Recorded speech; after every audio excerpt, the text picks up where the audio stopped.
Hello dear students, welcome to the lecture 5 of Introduction to Programming 2, as known as also Advanced Programming with C# course. Today's topic is using SQLite and Entity Framework for database operations. What is SQLite? If you wonder, let's start with reading it. SQLite is a small, fast, and embeddable open-source file system-based SQL database. It doesn't have a separate server component like traditional databases. Rather, it reads and writes data directly in disk files. The SQLite database is integrated with the application that accesses the database. The SQLite database file format is cross-platform and can be copied between 32-bit and 64-bit file systems. Due to the serverless architecture, developers don't need to install SQLite before using it. All SQLite transactions are fully ACID compliant. That means all queries and changes are atomic, consistent, isolated, and durable. The SQLite source code is public and is free for use for any purpose, commercial or private. So why SQLite in C#? Due to its lightweight structure, SQLite is heavily used in embedded software with devices such as TV, mobile phones, cameras, home electronic devices, and so forth. Most mobile and small device databases doesn't need a server component. SQLite is recommended for mobile-based applications. Reading and writing operations in SQLite database are extremely fast, almost 35% faster than any traditional databases. SQLite reduces application cost because content can be accessed and updated by using concise SQL queries instead of lengthy procedural queries. To connect SQLite, no additional database drivers or ODBC configuration are required. Developers just have to download the library and add the data file in their application. Okay, so when do we should use SQLite? When you are developing a standalone application, what I mean is a single person will use, for example, a mobile game, and you need to save some data of the game on the phone of the person, or you are developing another application that is standalone, then SQLite is a great choice. However, this is not appropriate for servers where multiple users will access the database. Then you should use MySQL or SQL Server or Oracle and such. Okay, so for developing standalone applications, SQLite is great because you can um, publish your application with easiness without setup of SQL Server or MySQL Server and such. It can directly work. You see, they are using SQLite even in cameras or TVs and such. So you can also compose SQLite programmatically, or you can use SQLite software as well to compose it. So I will use SQLite from here. Let's download it. Okay, there is source code, precompiled binaries, there is window, phone. I wonder if there is some UI for it.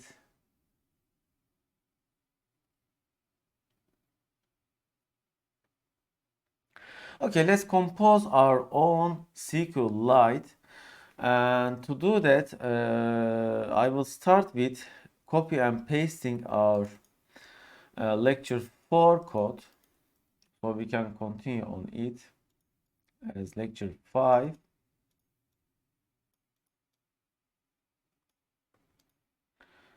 Okay, let's open our application.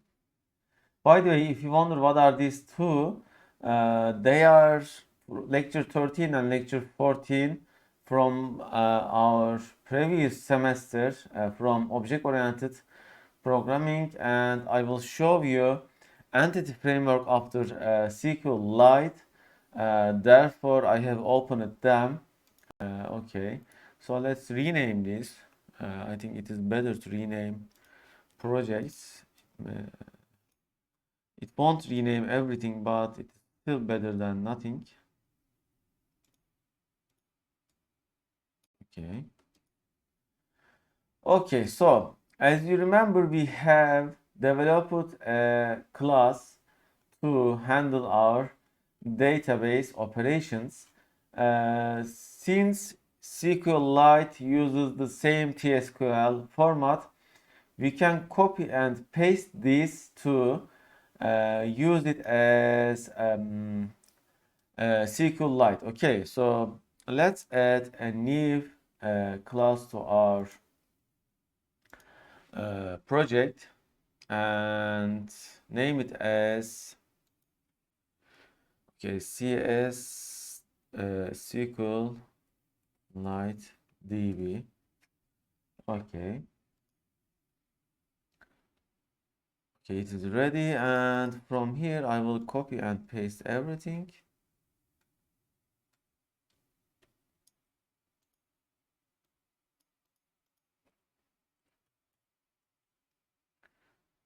Okay. Okay, so we need to get it here, delete this, and delete a curly bracket here. Okay, so what will be the difference? The difference will be using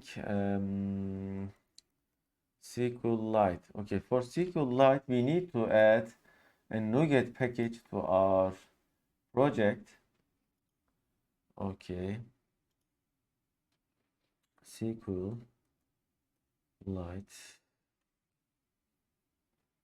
Okay, here, not this one though. What we need is this one. Okay, we need Microsoft Data SQLite Core. Microsoft Data SQLite is a lightweight add-on provider for SQLite. This package does not include copy of the native SQLite library.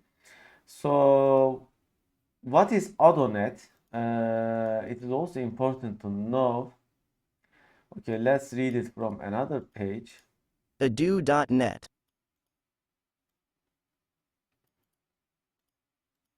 Ado.net is an important part of the .NET framework. It is a specification that unifies access to relational databases, XML files, and other application data. From the programmer's point of view, it is a set of libraries and classes to work with database and other data sources. System. Data. SQLite. Core is an implementation of the Ado.NET specification for the SQLite database.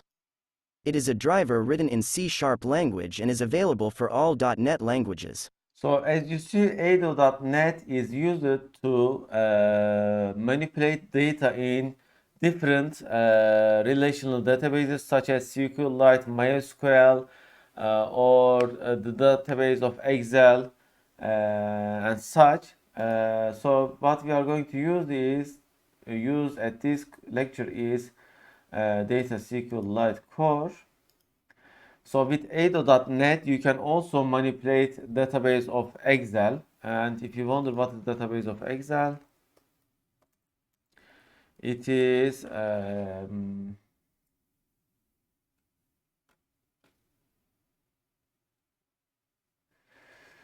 what was the extension? I can't even remember it.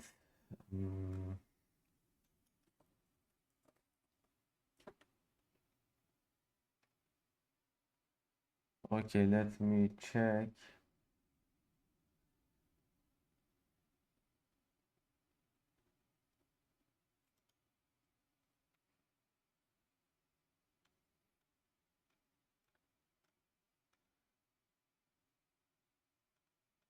Okay, not this.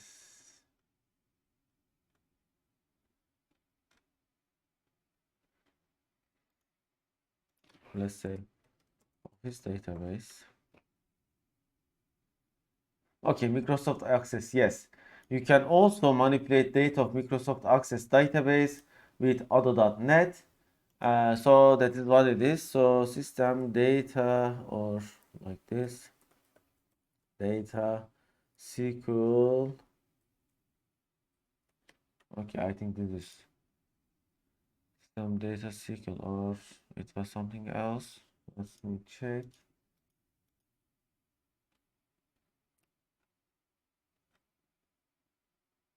Data SQLite. Okay, it should be Data SQLite, but oh, they have just arrived. You see, there is OlaDB, Oracle Client Common, ODBC, SQL types, perhaps. Okay, SQL client, SQL types. Okay, it is still not exist in our code. So where do we make a mistake? Maybe we have added the incorrect. Let's check the NuGet packages.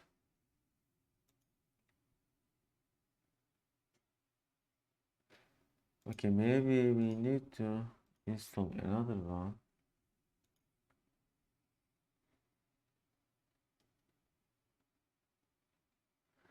Okay, what may be the difference?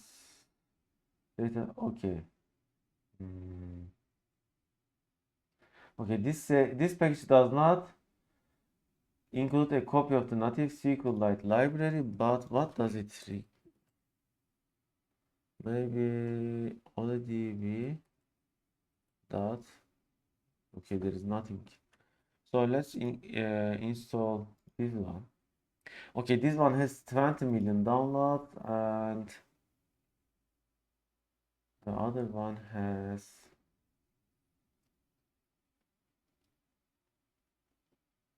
Oh, I see. Now it is here. Probably that was the reason.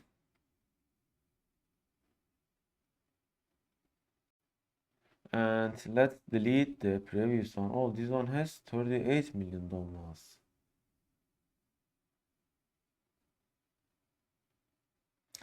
It says that Microsoft Data SQLite connection, but we can't access it. Anyway, let's try now. Oh, it was Microsoft SQL. Okay. Oh, data. Yes. So this is coming from Microsoft Data SQL. I think let's delete the last one we have installed. So this was same. Okay, let's delete this. Okay, and okay, now it is still here. However, we still can't see the data set. We should be able to see though.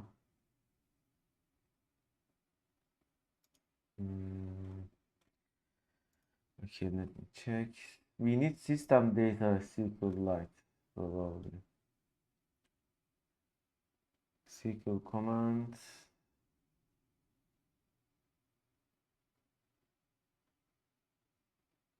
SQL data reader, I see. And let's add using system data as well. Now I think we can use, okay, what we need is SQLite connection.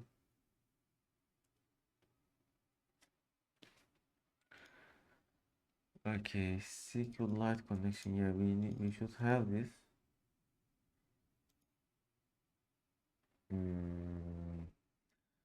Okay, so let's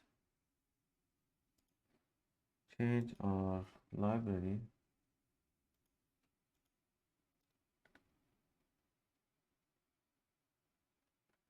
Let's try this one. Okay, so this is system data SQLite, and the other one was Microsoft SQLite. So what we need is, rather than Microsoft, we need system data SQLite to be used it as same as system data as we are used to.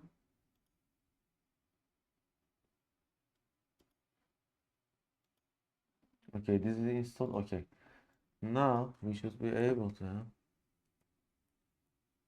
Okay, now it is here, and I wonder, do we need this is coming from? Okay, and now we have SQLite connection. We just need to replace this with this on this sheet. Okay, and we need this SQLite data adapter, perhaps. Adapter SQLite data adapter, yes. Okay, and let's change that as well. Okay, and this will be command, but SQLite command, yes. Here.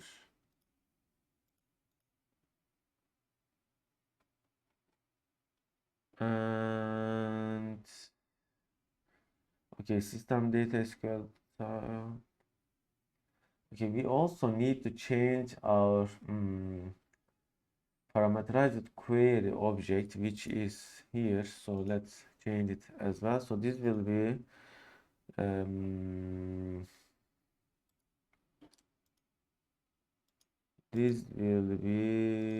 SQLite. What was the name of it? Okay, this will be SQLite DB type. DB type. Okay. And this will be command SQLite command. Oh, it didn't change it. Okay. And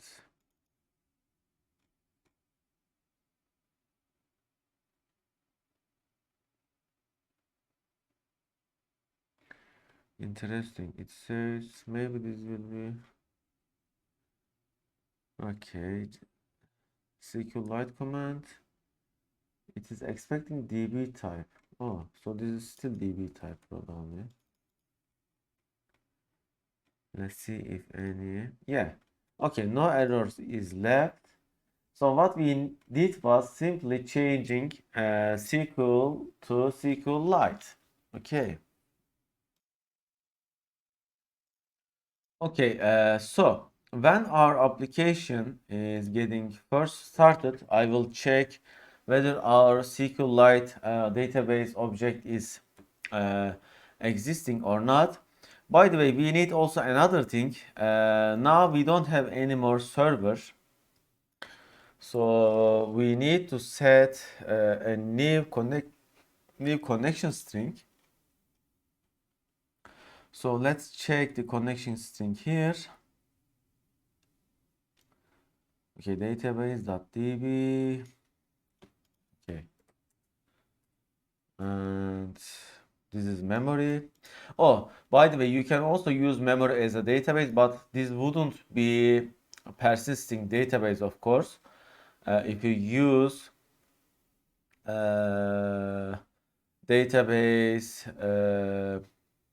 as memory.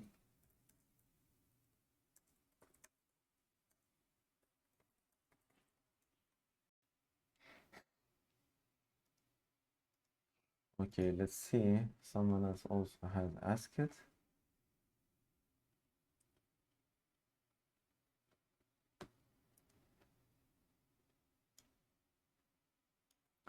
Okay, let's try this as our database source. Okay, data source data.db.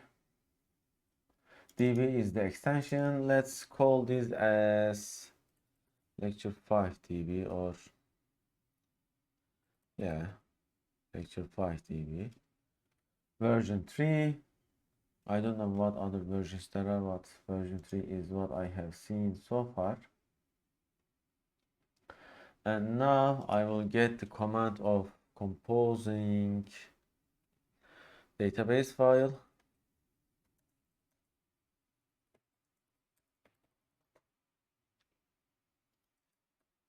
C#.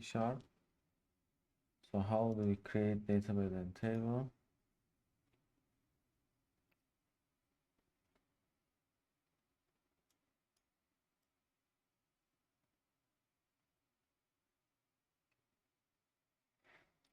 Okay, this one looks more logical.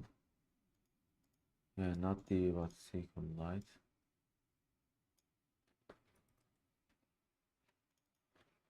Lecture 5, SQLite, version 3. Open. Okay. Okay, so it is done like this. So how we gonna do that? We are going to write a constructor here as public. Okay. I think it will be static, not public. Yeah. So this is the constructor of the static class, and here, if this file does not exist, okay, if to check that, I will add using system.io if file exists, and what is the file name? So let's give the file name like this, private.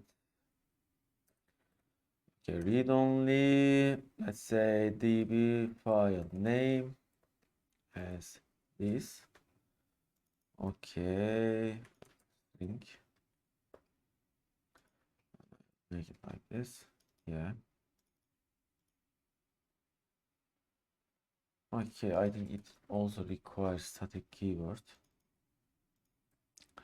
equal to false. So equal to false, let's check it like this. What we need to do is, okay, SQL file, SQLite file. Okay, so it is done like this. SQL connection create file, this file name, and I will append it to here. Okay. We can also make this as read only. Okay, so it will be like this.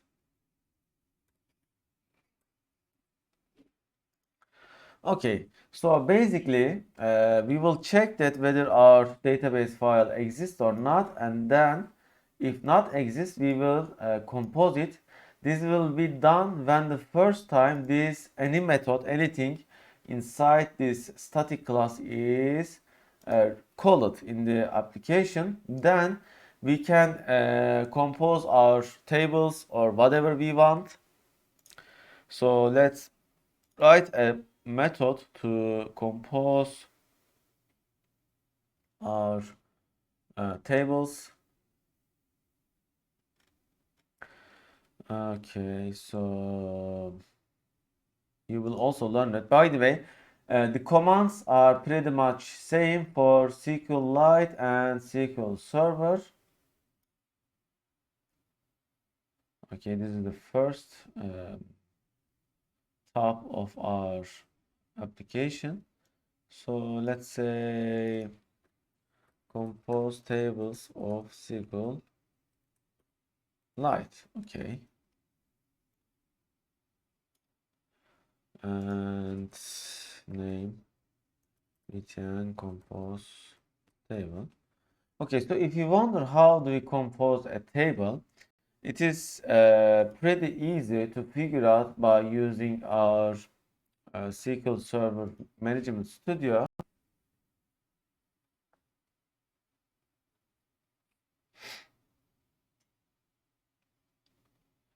So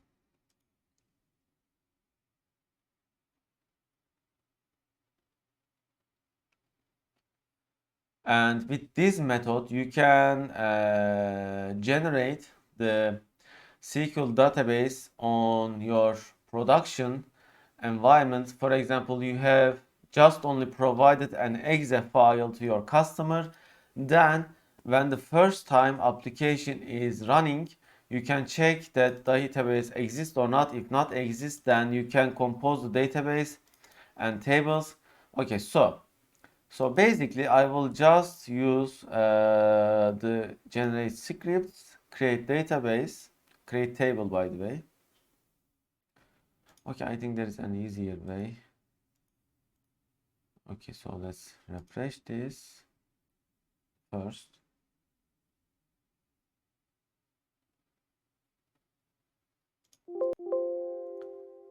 Okay, we are having some problem.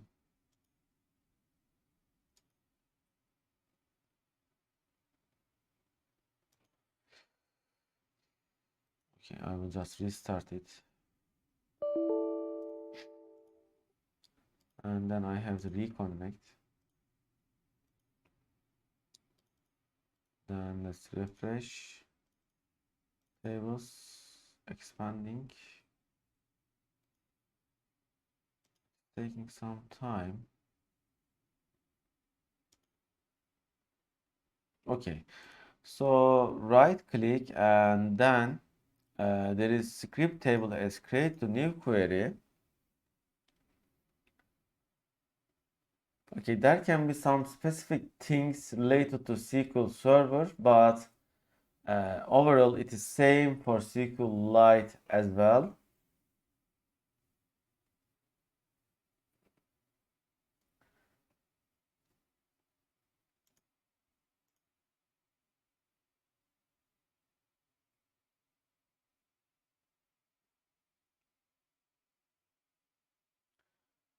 It's too slow today. Probably since we are almost at our RAM memory limit, so I will just close pages here. Okay, some memory we got freed.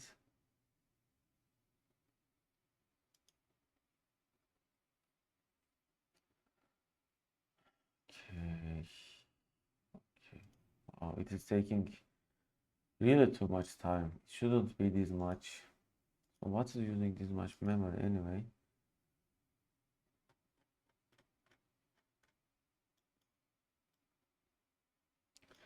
Okay, I will close this.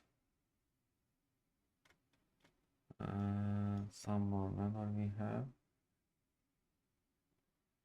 It said our application uses. I will pause until it generates. Okay, so this is the syntax for Microsoft SQL Server. Let's try it on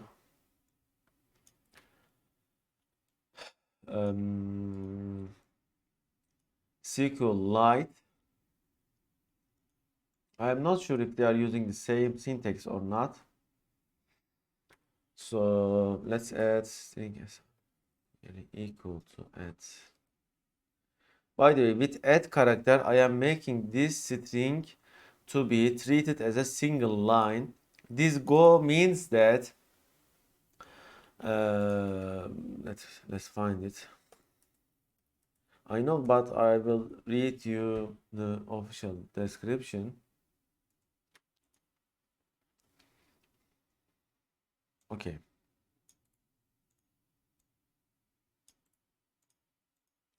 SQL Server Management Studio always inserts a Go command when I create a query using the right-click script as menu. Why? What does Go actually do?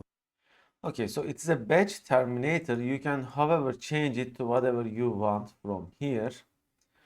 So let's see if there is another description. The Go command is used to group SQL commands into batches which are sent to the server together. The commands included in the batch, that is, the set of commands since the last Go command or the start of the session, must be logically consistent. For example, you can't define a variable in one batch and then use it in another since the scope of the variable is limited to the batch in which it's defined. Okay, so it is about batching. However, I will just end the query with like this. Okay, then let's execute the command with equal to. This time we will use SQLite DB connection CS SQLite, and we will use update delete insert and our query here. Okay, let's see what happens. I'm not sure if it is the same syntax, but we will see with debugging.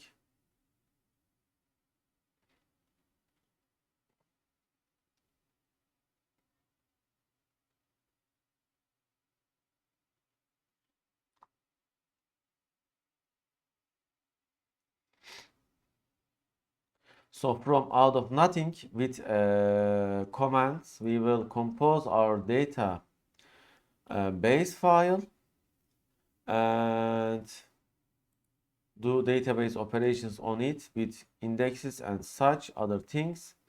So this is a great way of using structured, indexed variables data in your standalone application. So there is no database file here right now. And there is nothing. When I click this, I will get into this command with F11, F11. Okay, here. Okay, so this should have been executed, and let's see if we have, yeah. So SQLite is generated since the constructor is run, and our database is here. Let's continue. Okay, connection open is success. Nice. So our connection open is successful. Then we will execute non-query. Okay, we have an exception. So the format was probably incorrect. Let's see. Okay, it says that SQL logic error near on syntax error. Okay. So we have a syntax error. And let's see our. Okay, so it seems like this primary key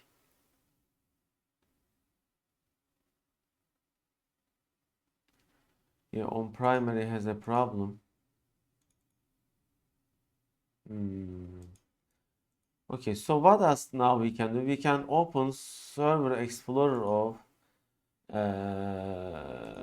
Visual Studio, and then we can add a connection and we can change it to ODBC data source, and then we can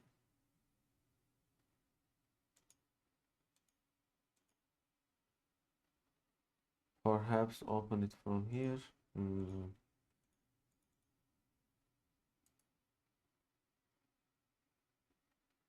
Okay, there is connect to database, so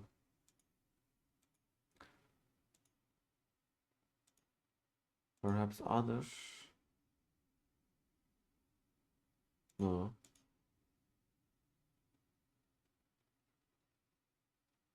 Okay, there is SQL Server database file. Maybe this can work. Let's check it out from our debug folder.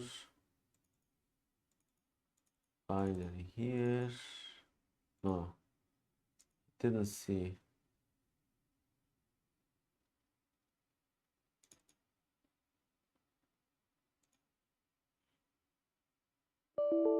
Yeah, it has failed. Okay, so to use an interface, what else we can do? Maybe this one, SQL Server Object Explorer, and from here, let's see what happens. Okay, it is expecting. Okay, there is. Okay, another.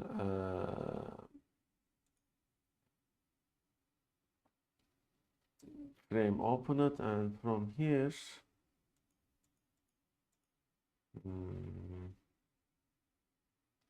Okay, there's browse and no. Sorry, no. Add SQL Server projects. Okay.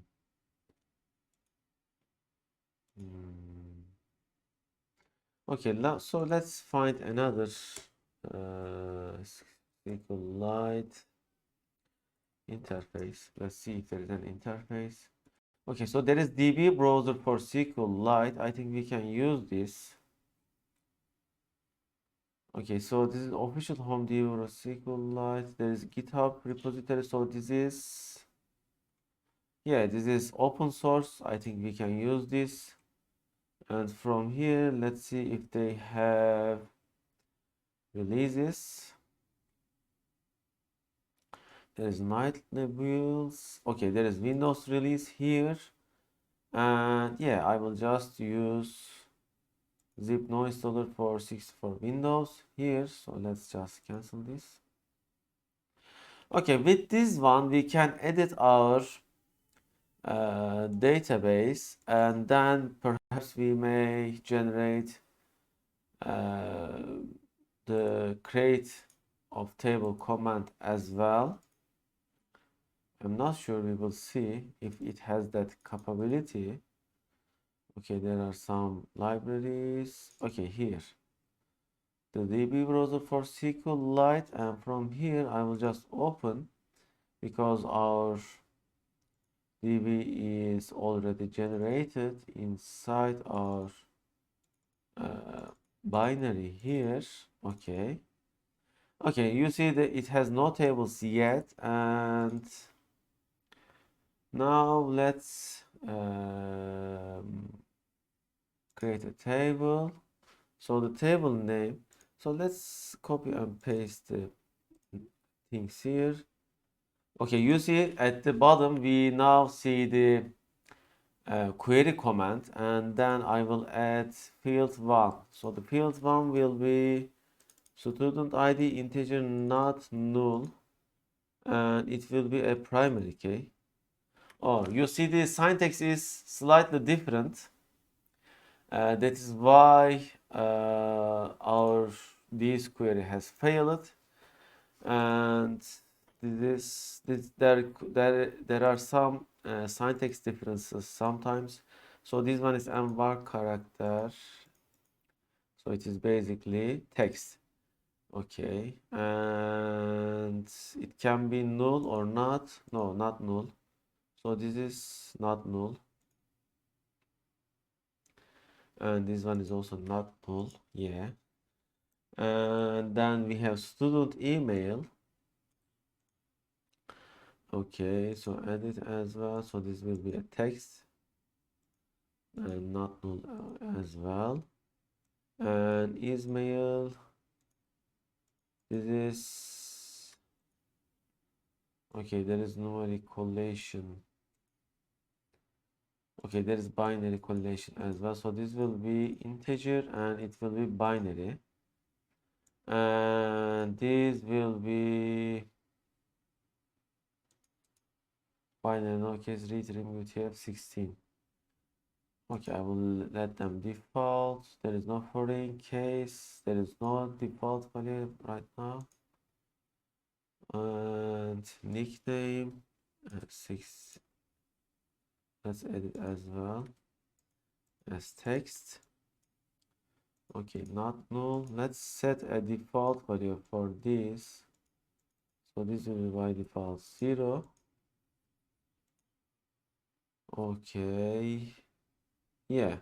So this was our constraint, and okay, so you see this is the syntax for our table. So I will just replace this with this syntax, and now we have string problem.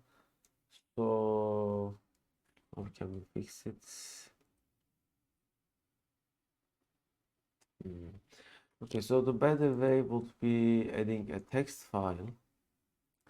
So I will add a new item, just a text file. We can also add SQL file as well, SQL query.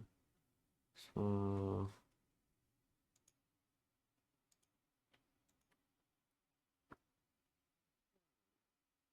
okay, it's not available. Anyway, let's add this text file as like this: compose SQLite table dot SQL.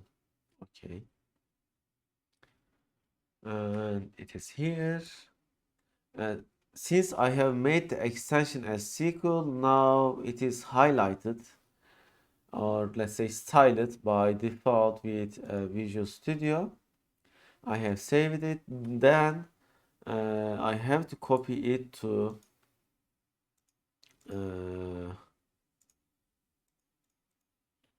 by the way, not resource, but it was being content, I believe. And it will be always copy, or let's say copy if never. Then basically we will execute this one. So file read, okay.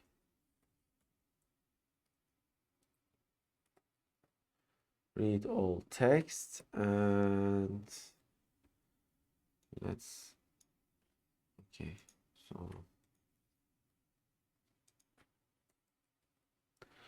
okay, now let's retry and see if our query will be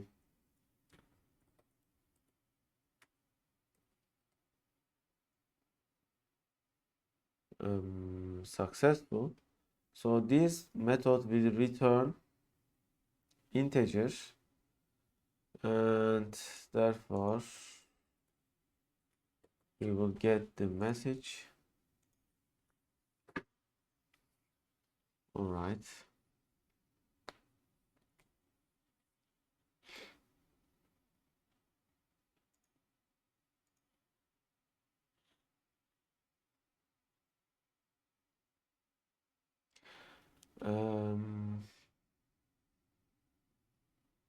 Okay, okay, 0, it says 0. I don't know if it has failed or not.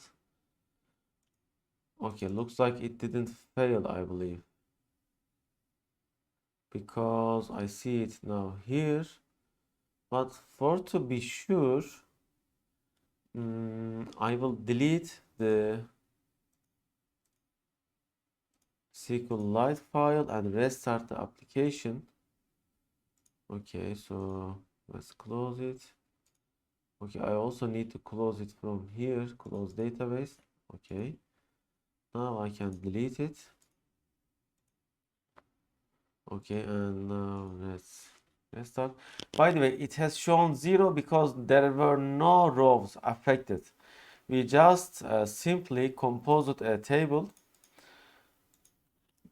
And now let's open database to see whether our, yeah, so our query was successful. Okay.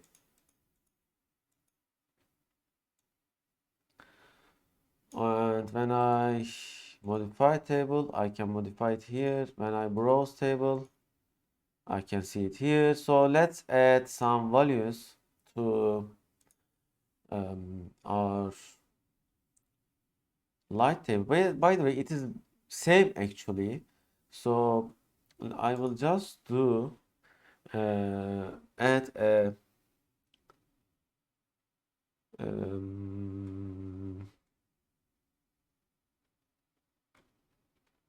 method to one of my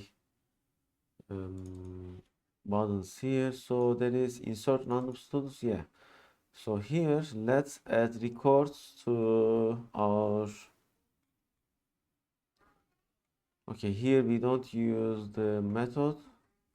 So I just need to get method version of this. It was here, perhaps, not sure. No.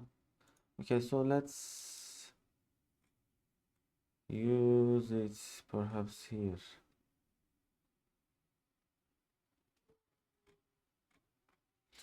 We have had some parameterized queries, but where was it? I am looking for it.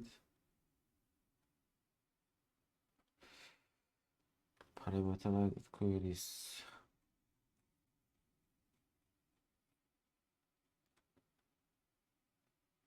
Okay, let's convert this into a parameterized query. So to convert this into parameterized query, we need connection, and here, okay, we need parameterized query object, I believe.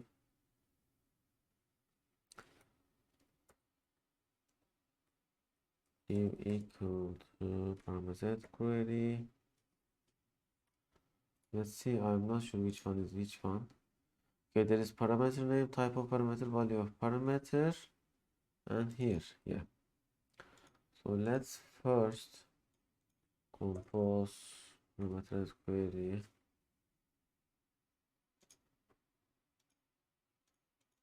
Here,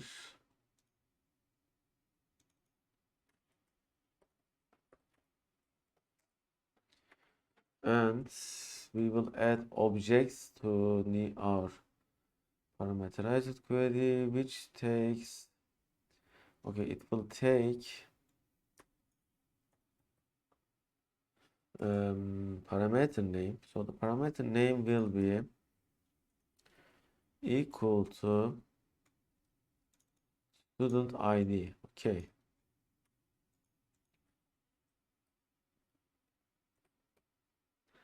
And then it will have type of parameter, which will be db type integers. There is db type and there is SQL db type. SQL parameter. Okay, I think we need to use this one. Yeah. And then we need the value, of course. So the value will be like this. Okay, here value of the parameters, and this will be added into new query. Okay, add an object. Okay, now I have added into my list. Now I can compose other ones. If I change values of this in the following code, then it wouldn't be new objects, because since this is a let's say reference type. Okay, so if I change the values here, for example, like this, equal to let's say something like this. Okay, and re-add something like this, it won't be, all of them would be same. Okay, because since this is reference type, when you add it like this, you only adding its reference. Therefore, this is not the appropriate way. However, what we can do is we can simply do it like this. So it will be a new instance of this object. Therefore, they will have different references. We will see more about references in the next semesters at object-oriented programming. By the way, you can watch our object-oriented programming course on our channel, on our playlists. I think it is somewhere here. Okay, let's see. Yes, here, object-oriented programming. Okay, so the second parameter is student name. And let's also edit, by the way, this will be db type string, yeah, and the value will be equal to here.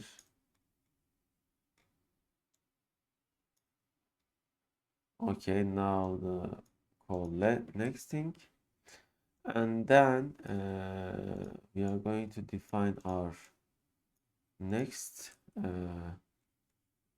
value, and it will be, let's copy and paste this first.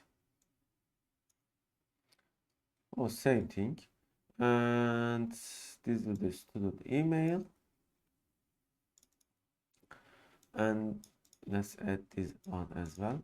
By the way, after each new command, I have to add it to here, because the previous reference is getting lost when I compose a new instance of this object, this class. And then we have isMail. So the isMail is a binary type, therefore I need to set it as binary, and is random next like this. It is either 0 or 1. Okay, let's edit 2. And our final object will be nickname. I think the nickname is, yeah, it is here. So it is a little bit different.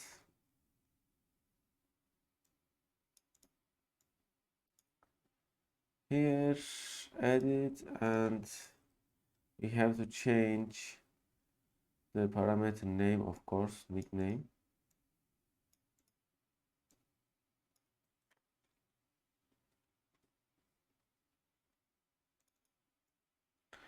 Okay, then we will set the remaining parameters of our new query, which are, okay, query itself. So it will be insert into, so our table name is TBS students. And then we can set column names, or we can provide exactly same as the column name count. So we can directly edit something like this: add values equal to add student ID. By the way, if you use this approach, you have to provide exactly same number of columns that table has. Okay, so you can't just leave default values with this approach. Student email is mail, nickname. Okay, this is the query, and then, okay, CS, right. Okay, then I'll parameterize this query update, insert the query object here, and that's it. Now it should work. I'm hoping that. So let's run the application and see. Okay, I will put a breakpoint here to test it.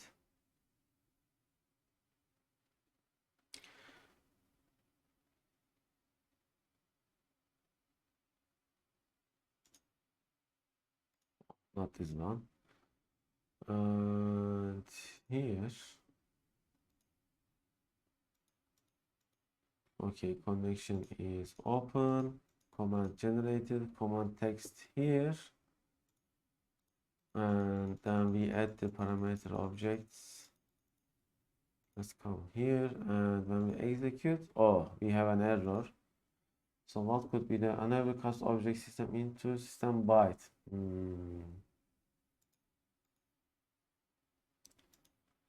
So why does it see it as a byte? This is integer.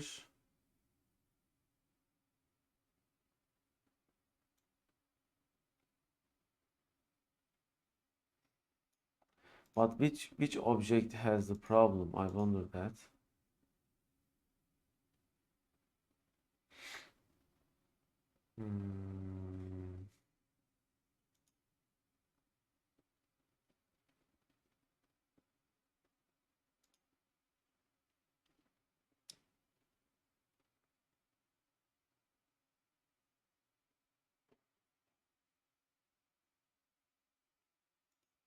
Okay, we can't see which object has the problem. So maybe we don't provide the value here. Let me check it. Parameter name, parameter type, parameter.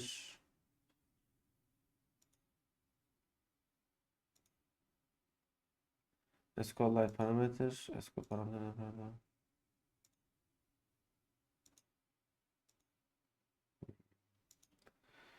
So let's try SQLite parameter.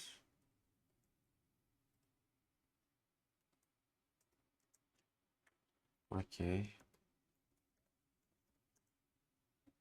New SQLite parameter. So it has so many options. DB type, parameter name, parameter size, DB type, object value, parameter name, DB type.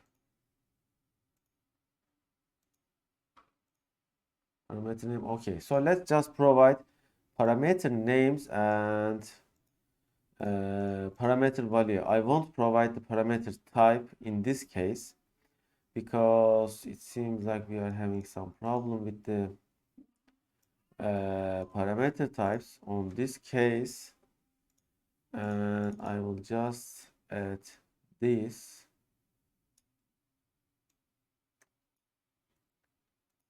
Okay, let's try this way. So let's put a breakpoint here and see if it is working or not.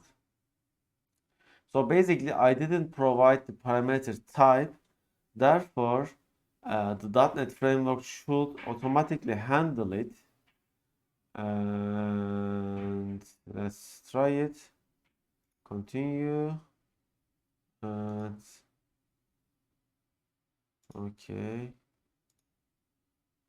Okay, I think it has worked. So let's select the data in our, yeah, now it is working. You see, we didn't do anything. Our code is perfectly working fine. So now we can continue with removing breakpoints. And now it is adding both our, you see, whenever I refresh it, it is getting increases. And this can also have indexes, I guess. Let's see, modify table. Okay, there are constraints, primary key. And there is, okay, we can add unique and we can add check. And I wonder if we can define index on this. Okay, indexes are different courses topic, and I wonder if there is indexes. Yeah, let me check it in a moment. SQLite index. Yeah, there is indexes. It looks like. So this is the format. Okay. Okay, I won't edit yet, so let's remove this. So remove constraint, remove constraint. There is primary key, unique, and check. And there are keys. So what is this? This is auto increment. Yeah, we don't need it yet. We don't need unique. Default value, check. Foreign key condition. Okay. Okay, anyway, now it is working. Now you have the idea of how to use a local database. So if I publish this application, I can use it directly. Okay, so let's publish application such as we are delivering our job to our employee. So I will publish this. And how we gonna do that? Let's right click and publish. So when publishing, it will include the necessary DLL files as well. Okay, so the target will be a folder and folder here. So let's publish it into somewhere else because I don't want it to be included in our GitHub repository. So publish lecture 5. Okay. And okay, so when I click finish, okay, now there is configuration release target runtime portable. So portable means that it will put necessary DLL files as well, and on whichever the computer I put it, it should work either in. But since we are using VPF, it wouldn't work on Linux, I guess. Okay. So let's check our code.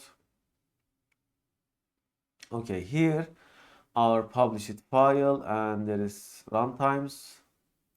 Runtimes are taking not much space. So we have, you see our SQL file, publish it. We have our DLL, and we have our UC SQLite and client DLL. When I run the application, okay, it is started, and when I click compose tables, you see database has created, and when I insert random numbers, now we will see the increase in our SQLite file size. Okay, you see here, and you see sometimes there is another file getting composed and getting removed. I think it is related to inserting records. And you see these applications totally standalone and can be deployed to your employer. So if your employer has requested you to program a standalone software, then you can use SQLite if you need database in your software, and it would save you from a lot of hassle.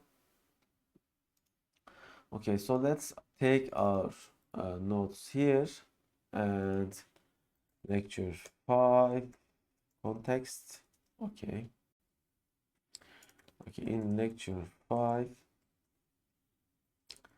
Okay, so what is ADONet? So ADONet is the framework that is being used to provide unified interface for different database management or different files. ADONet, what is SQLite? How to convert? Okay, MS SQL database class into SQLite database class. Okay, how to compose a standalone SQLite database. How to compose a SQLite table programmatically.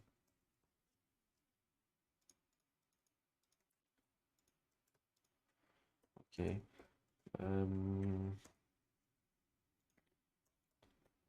How to insert data into SQLite, or let's say how to insert with parameterized queries. You can also do other update, delete, insert, whatever you want with using our this converted class. It is so that much easy. Nothing is different, and you can use all the methods here. They should all work without much change. Maybe you may need to change let's see, this parameterized query type on update as well. Yeah, here you just need to change the same, which is just copy and paste here. Okay. Oh, we had something else as well.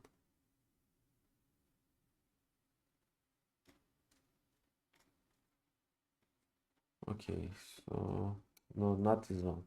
So this one will be copied and pasted here. Okay, and you can also use our method. So, and how to publish your application in a portable way that can generate a SQLite database locally on target computer. Okay.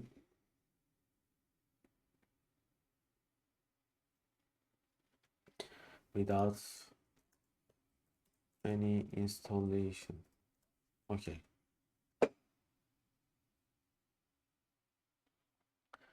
Did we do anything else? I think we haven't. Okay, now I will show you how to use entity framework. Okay, and what is entity framework? Okay, so the entity framework is a little bit more harder to understand at the beginning, and uh, we are going to add a new item to our project, and it is inside. Um, okay. Okay, I think it is not available on my project at the moment, so I need to add entity framework. So let's check our NuGet.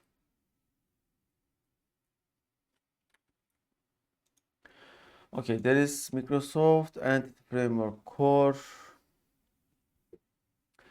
Okay, so is a modern object database mapper for .NET. It supports LINQ queries, change tracking, updates, and scheme migrations. EF Core works with SQL Server, Azure SQL Database, SQLite, and more. MySQL, PostgreSQL, and other databases through provider plugin API. So usually it supports most of the databases.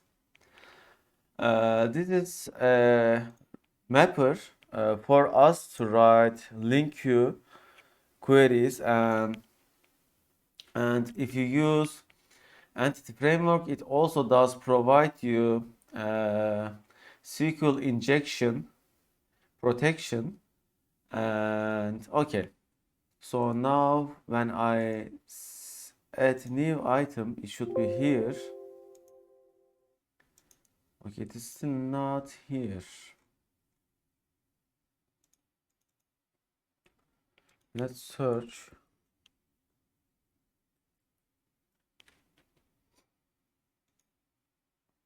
Interesting.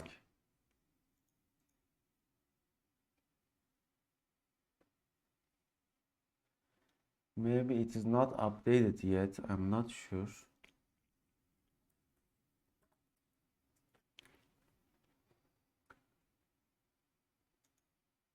No, none of these.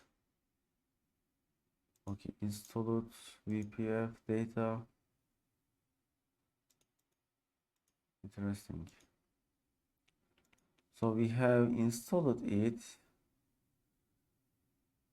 Okay, there is also entity framework. Let's also install this one.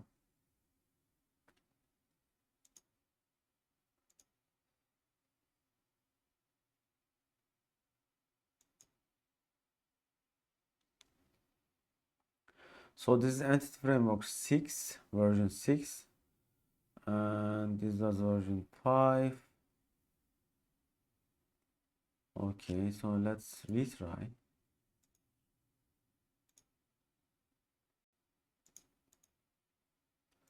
Okay, it's still not here. I am hoping that it is not related to a Visual Studio error, because sometimes it is happening. Okay, let's see what's installed. Entity framework. So let's restart our application.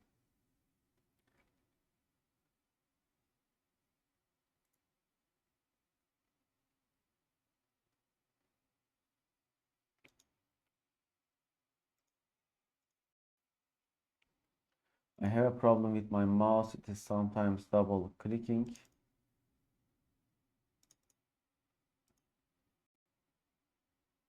Yeah, it's really annoying, but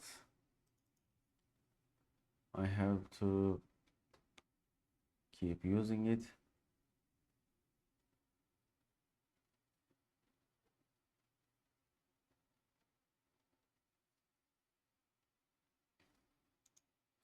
On this project, I believe it was available. So when I click add new item,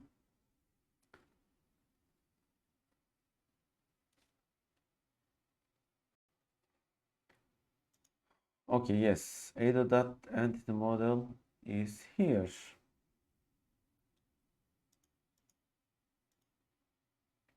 So it should be also available here as well. So let's see, add new item.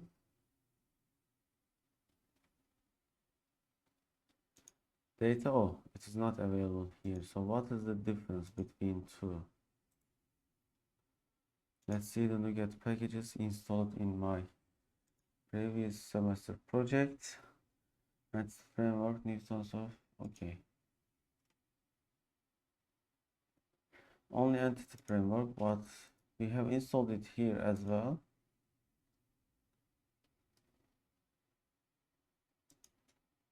Yeah, entity framework, same thing.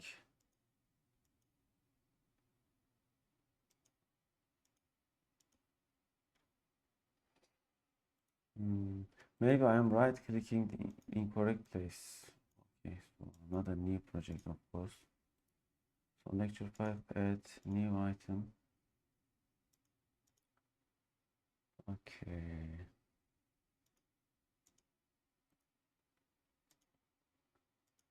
Add new item.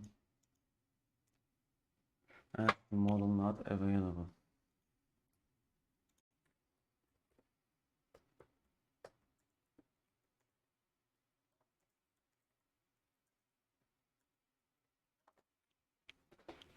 Let's see if someone else has asked it. Yes, someone else also asked this problem.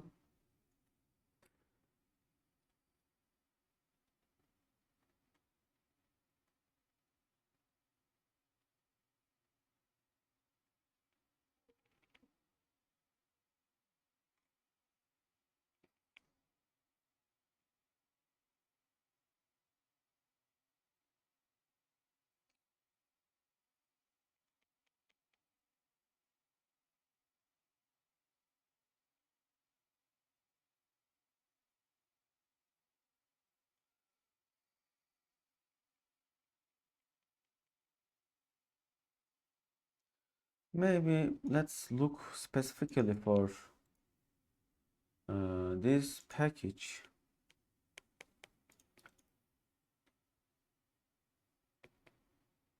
Okay, enter the data model. Let's look like this.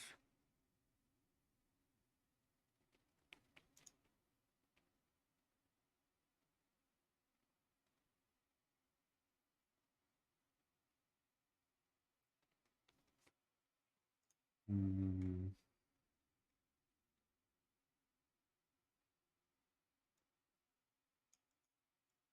Oh, so it is not working with .NET Core.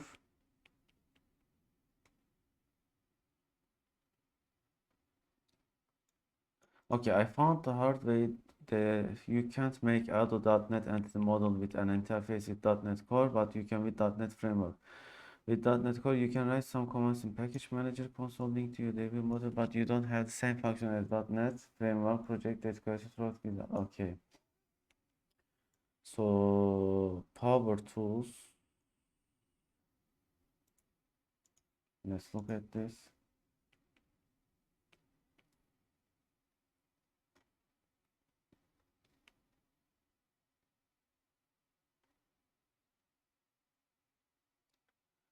Okay, I see. It looks like with .NET Core we can't use the wizard. However, with this one, let's see.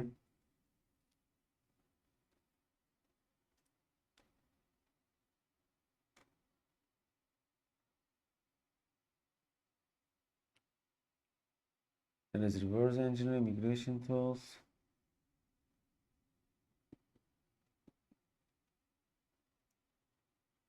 Okay, let's see.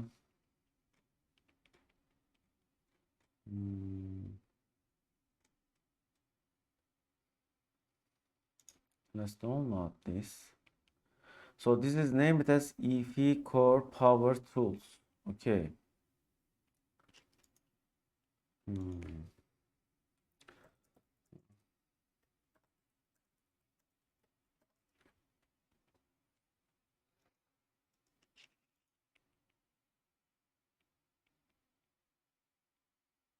Yeah, it has been asked many times. So get tools and features.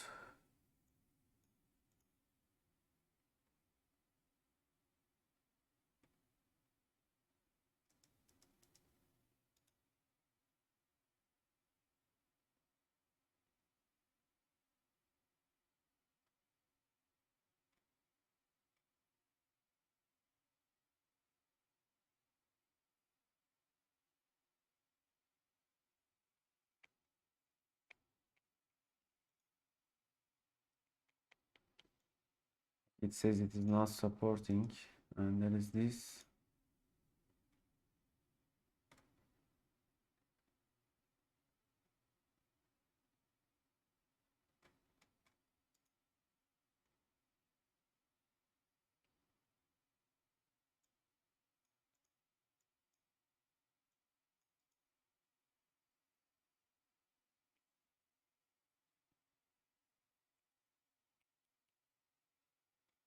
Okay, so right now we are looking for a solution to use it with .NET Core rather than .NET Framework.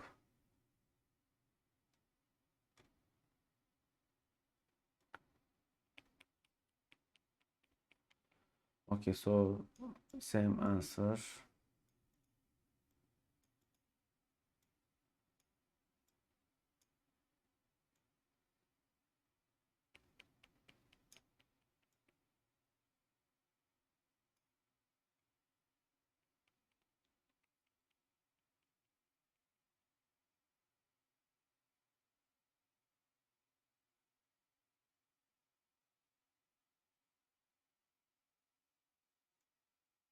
Hmm. So this is also another option.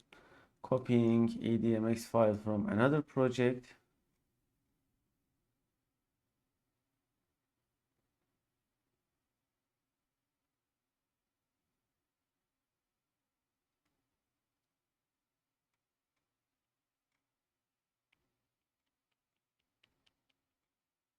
Okay, maybe we can use that. So let's compose a new project and copy the necessary files from there and see if it is working or not. I am pretty sure it will work.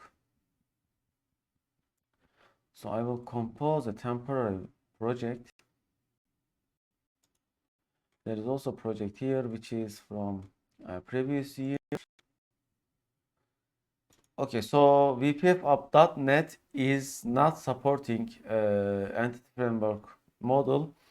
Therefore, I will pick VPF-app.NET Framework. You see it has double click it again. So I will click create.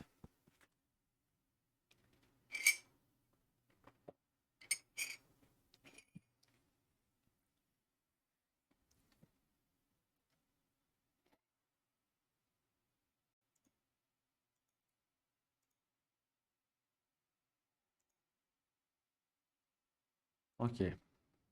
Once this application is loaded, it should be available. Okay. So we right click and we click add new item. And in data, okay, there is ADO.NET Entity Data Model.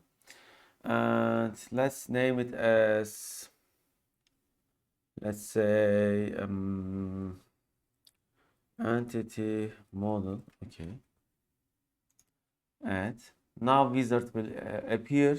So there is EP designer from database, empty code first or code first from database. So let's get some idea about entity framework. Then let's continue.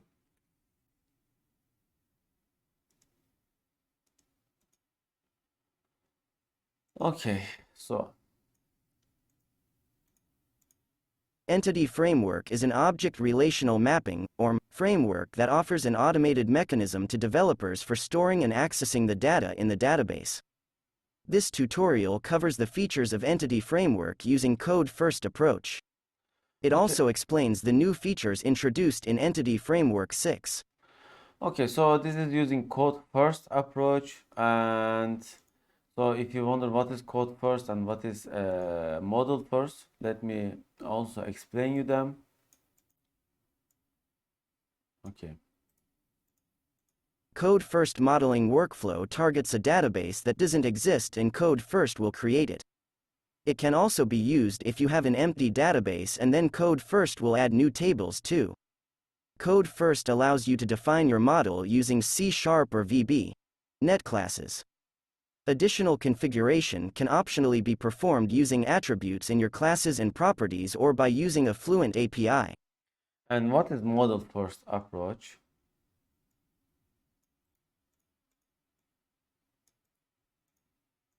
Model First is great for when you're starting a new project where the database doesn't even exist yet. The model is stored in an EDMX file and can be viewed and edited in the Entity Framework Designer. In Model First, you define your model in an Entity Framework Designer, then generate SQL, which will create database schema to match your model, and then you execute the SQL to create the schema in your database. The classes that you interact with in your application are automatically generated from the EDMX file. And then the database first approach, which I prefer to use, by the way.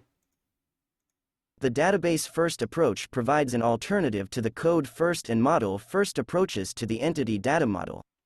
It creates model codes, classes, properties, DB context, etc., from the database in the project, and those classes become the link between the database and controller. The database first approach creates the entity framework from an existing database. We use all other functionalities, such as the model, database sync, and the code generation, in the same way we used them in the model first approach.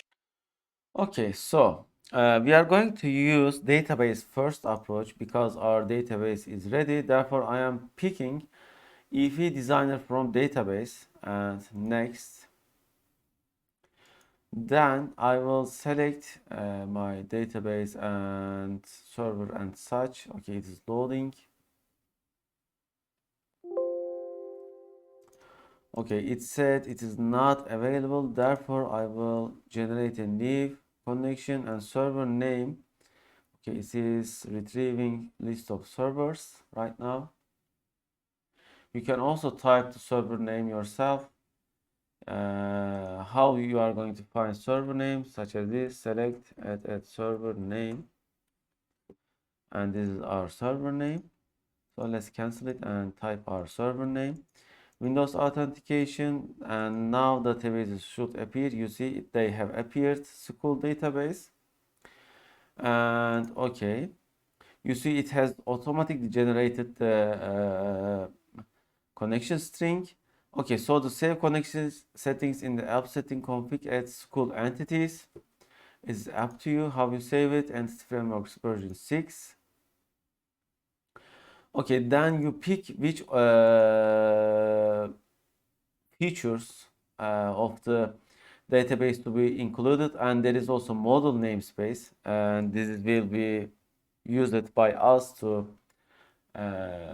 manipulate database objects. So I am picking the tables, and we don't have views or storage procedures, and then finish. Then it will generate the necessary classes and EDMX files and such for us. This provides an easiness and a security level for programmers. However, with this approach, you may not obtain the best performance. Therefore, if you are working on a performance critical software, you should stick with our raw queries. Also, it is harder to get used to Entity Framework at first, but of course, by using it over time, you can get used to it. Personally, I didn't use much. Actually, I haven't used it, Entity Framework, in any of my projects so far. Okay, so our EDMX is generated here with the sub elements. I wonder if we can add it to our project directly. So I will click add existing item, And this is in our let's see where is the folder of this. Okay, source reports VPF 7, VPF 7. So it is inside users, source reports, VPF 8. Okay, and here I have to add entity model, context model CS, model designer.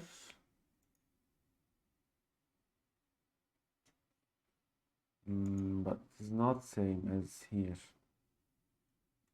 I also need to add EDMX. Okay, let's find where the EDMX is. Okay, EDMX is here. However, it has failed to add them.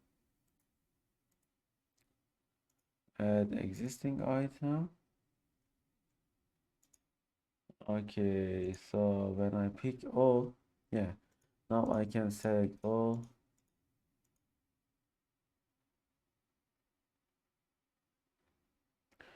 Okay, these are the necessary files.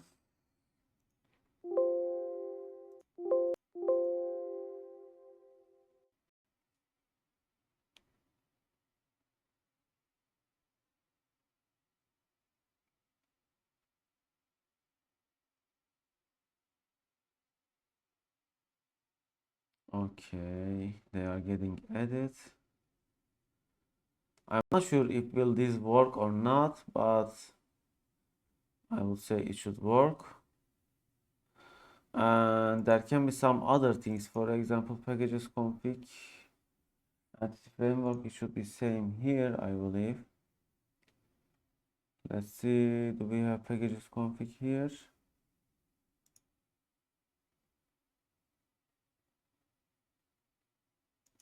No, and this may be a problem. And also we have app config, and yes, in the app config we have to add connection strings here and here, you see. So I have to copy and paste these to my configuration.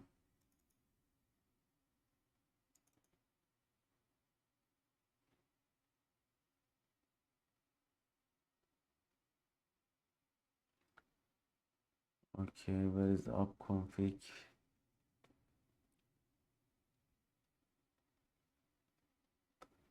Okay, looks like we are going to have some problem because they are not exactly same. Okay, there is app XML and there is app config. I think I will add app config file as well. So I think it should be same, yeah. But it has supported runtime.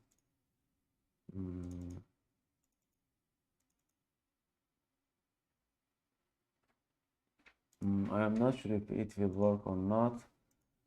So let's check it. There's app config. Okay, and then packages config. This may not work.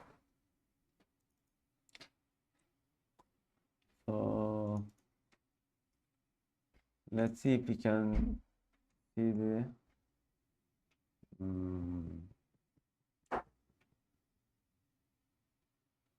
okay, it says that the entity framework is not available in the target framework currently specified for. Okay, so if you want to use entity framework, unfortunately you can't use .NET Core project, and the only way looks like the way that I have so far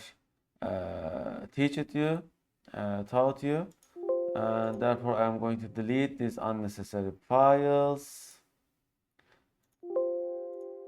Okay, and this one as well.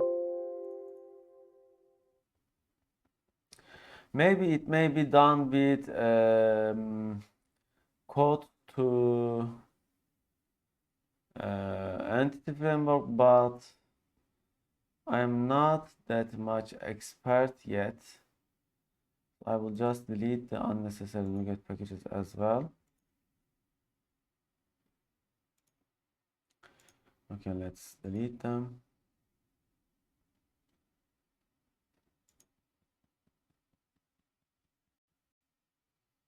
And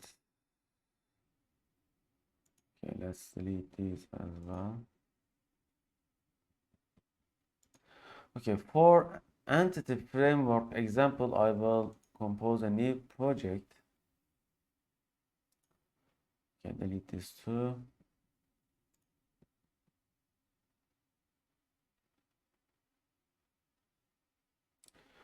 Okay. Yeah, let's run our application to see if there is any errors. Okay, so my entity framework model not available in .NET Core. Okay, so many people have asked that, so many developers. Let's close this.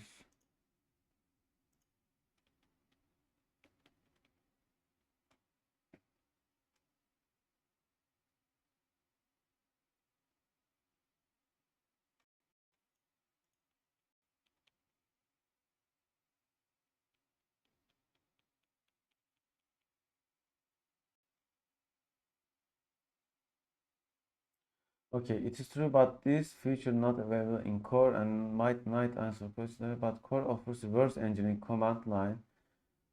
Okay, so with reverse engineering command line, it's possible. So let's try this EFI Core Power tool. We have already downloaded it.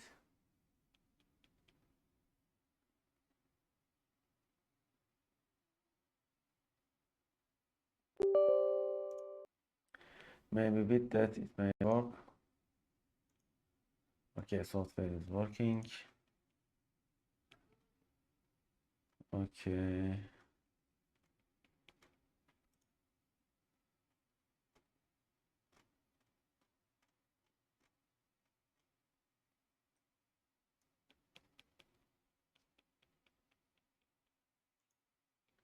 It says requires the GML editor. I will install it. Meanwhile, let's install back the entity framework. So with reverse engineering, it may be possible, but I'm not sure. We will see. So let's install entity framework. You see, it has over 100 million downloads. Okay, so it is installing the necessary things. Okay, I will pause. I need to pause. Yeah, I will pause video until they are installed. Okay, after I have closed Visual Studio instances, the installation has been completed. And now when we open our project, it should be available. We are going through all these hardship to use Entity Framework on .NET Core application. It is already available in .NET Framework application. So if you are going to develop an application for Windows, you can safely use .NET Framework, but if you are going to develop an application for Linux as well, such as a console application, and if you want to use Entity Framework, then you need to go through this. Okay, so now we have EFI Core Power Tools option here, and I click Reverse Engineer. Okay, now I will add a database from, okay, you see the same window appeared, and let's copy and paste this. Okay, school here. Okay. Okay, it use EFI Core 5. Okay, nice. So let's click OK.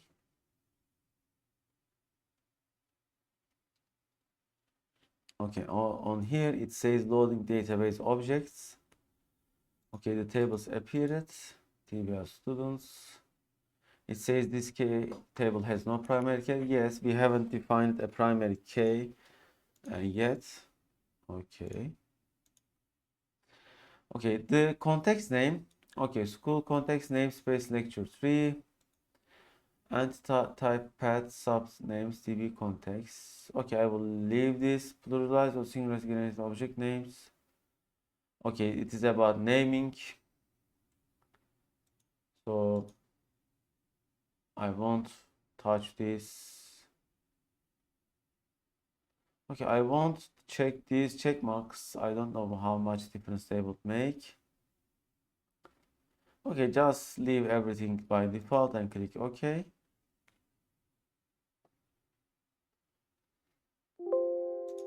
Okay, so school context is added to our project, and let's see where it is.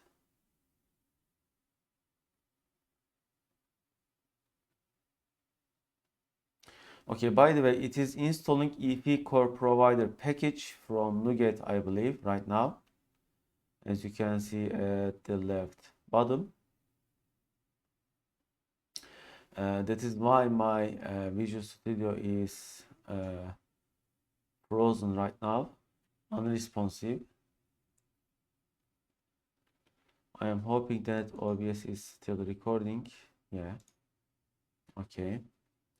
So we are waiting until it is installing EFI Core Provider package.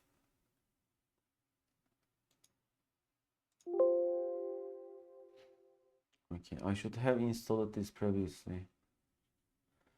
And you see, it has added Microsoft Entity Framework Core and Microsoft Entity Framework Core metadata libraries into this school context.cs school context class file.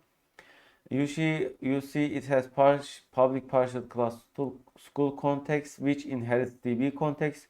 By the way, we will see about this inheritance and other things in the next semester in object-oriented lecture. And it has a constructor which is empty school context. Then okay, I can't go bottom. Let's see what's the status. Okay, it is working. Okay, I think it has installed. Now they should become available. Yeah, and it has some options by default. Okay, so you see it has DB set TBR students. This is our table name. It is public virtual, and there is on model creating relational collation Turkish CI. So this is the collation from our database, and it says student email is Unicode false. Okay, so this is our school context, and there is TBR student CS here. So this is our actual class that objects will come from, and there is TBR students. Yeah, this is key list table. These are all automatically generated, and there is config JSON, and which you see it has put the server name and date table name, and this is the database name and other things. Okay, now we can use our entity framework. The rest is same for both .NET or .NET Core. Okay, so let's do some things with entity framework. So with entity framework, You can manipulate objects with such easiness and save the changes. Okay, for example, I will show you. Let's add another tab to our project.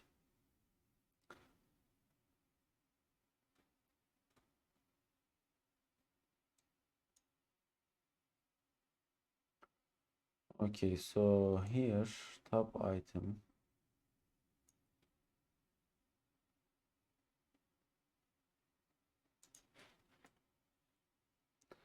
And here the end of it.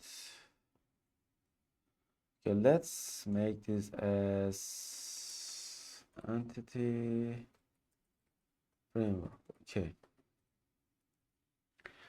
Okay, here I am going to use a grid or a data grid. What was the difference? I think we should use data grid. So data grid is here taking full space.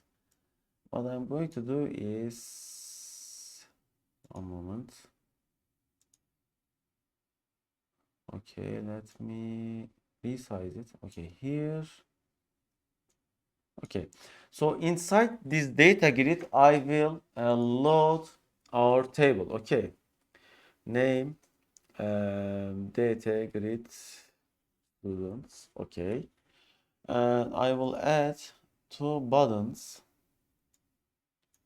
Okay, watch this part closely because it may be a little bit harder to understand. So this button will load data into our data grid. Load data into data grid. Okay, and name VTN load. Okay, so first let's load data with our traditional method. Okay, so DT grid students have items source which takes I enumerable collection and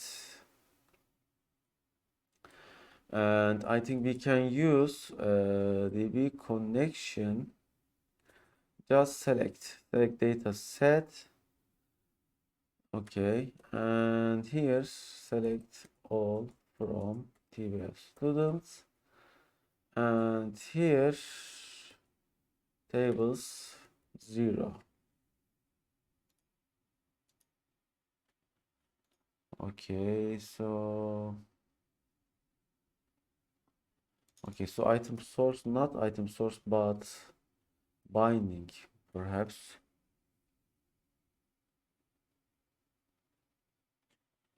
Okay, data grid, data table. Let's see how it is done.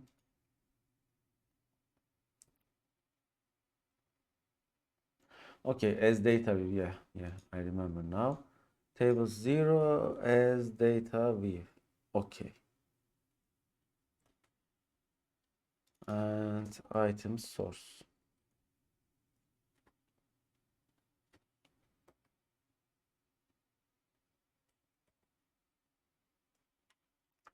So basically this will populate all the data into our data grid, but I will just limit it to top 100. And I will order by name, or do we have anything to order them?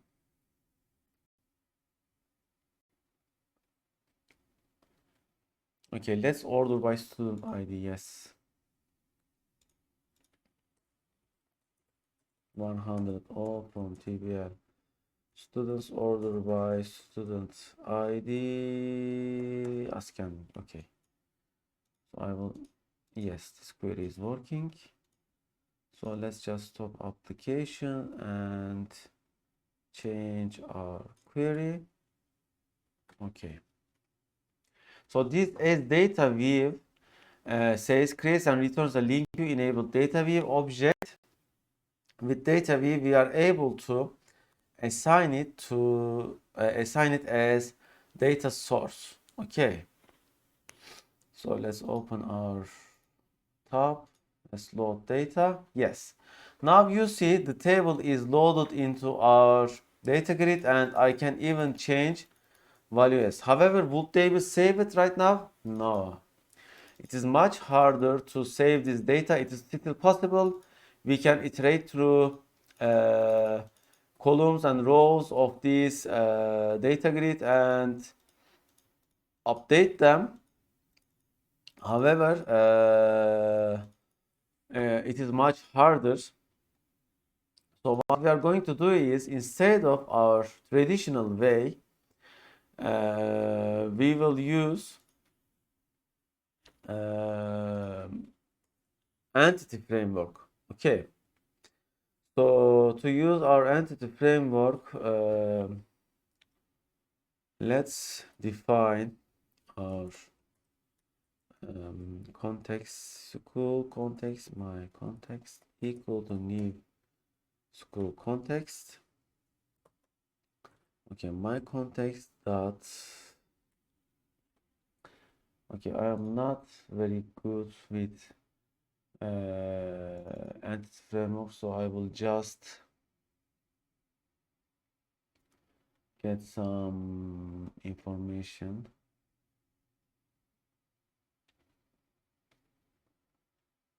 Okay, so yeah.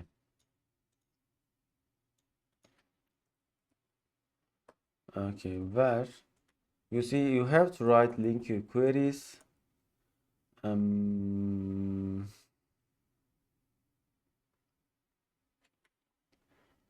Okay, so it will be not where but order by. Now here dot student ID and select top use top 100. I think. How do we select top? Let me check.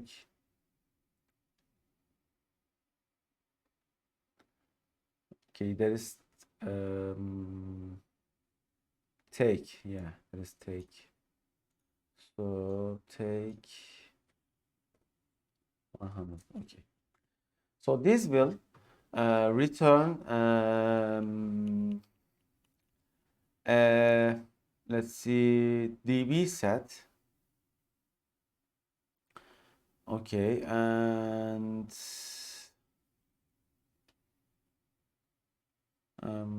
can I assign it into a data view? Let's see. It will return I orderable TBS students. Okay, so to be able to use it, then I need to make changes to my context. So if I do using, it wouldn't be work for me. So yeah, to be able to save it, I have to define it here. And let's see.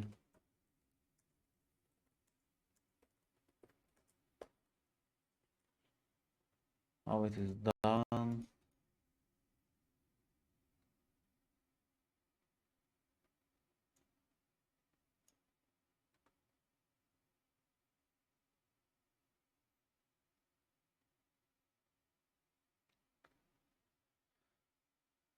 This data context item source. Okay, there is local maybe.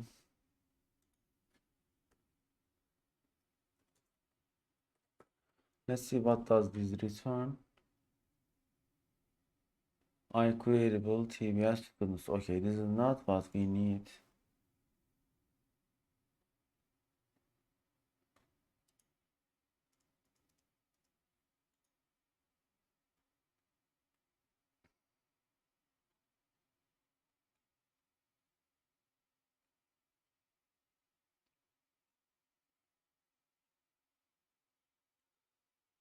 Okay, so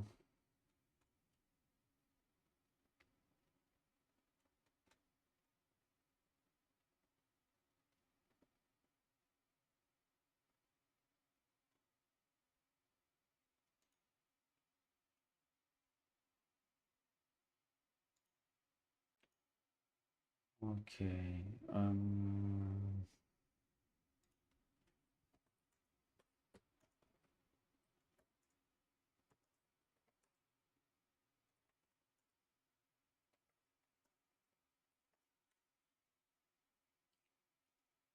Okay, I think this should be the correct search. Okay, so this context load local.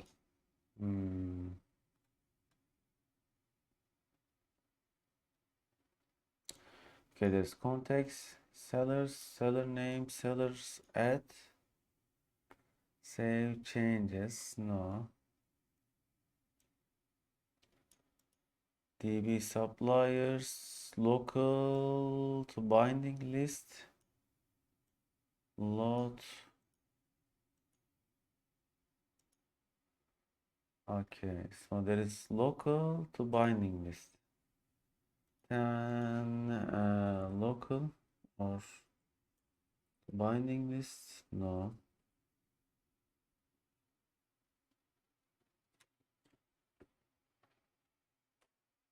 Then there is maybe local. Okay, so it says that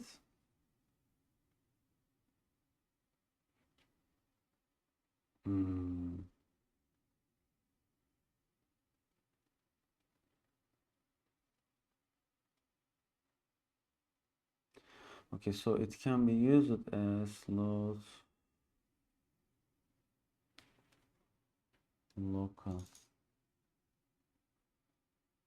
but then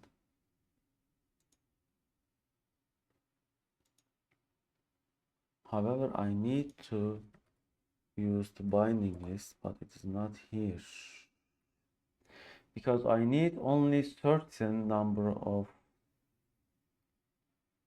items to be taken.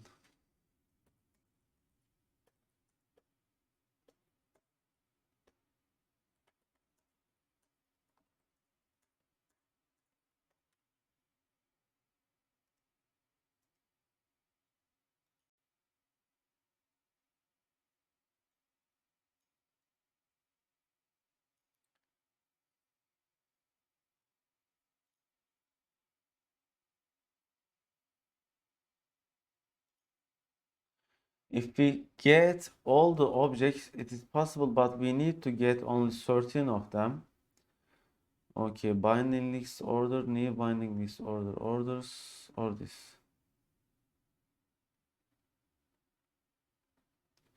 Okay, someone has also asked this.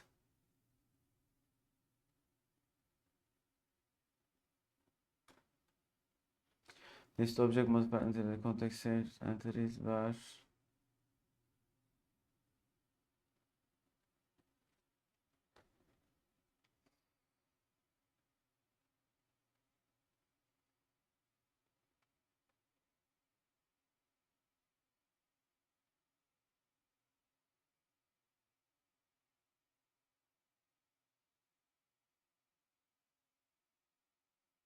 hmm.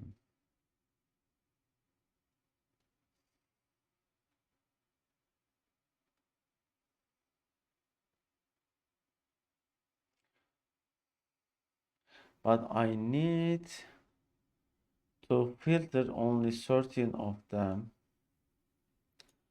So let's try this perhaps. So the context is my context and TBL students will load. Okay.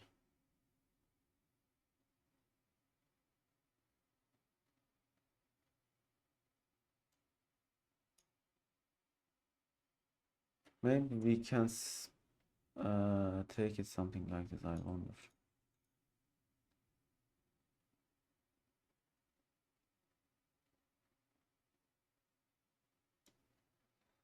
Okay, maybe we need to filter local to binding list equal to item source. Then can we filter it?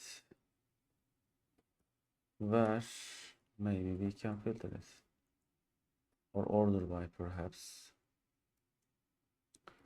order by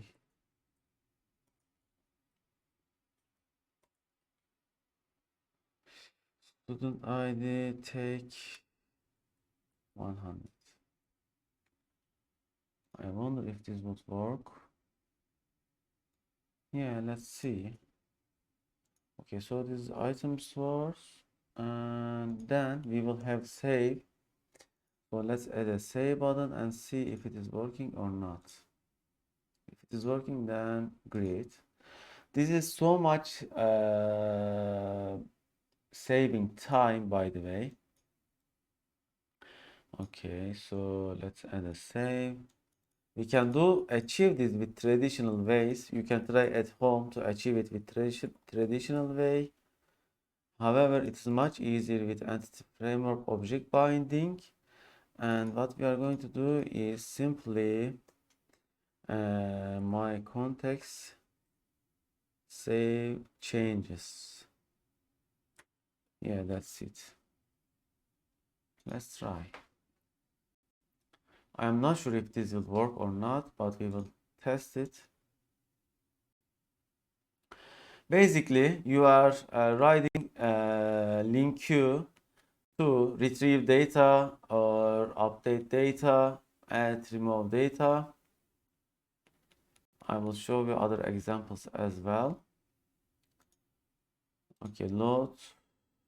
Do we have an error? Yes.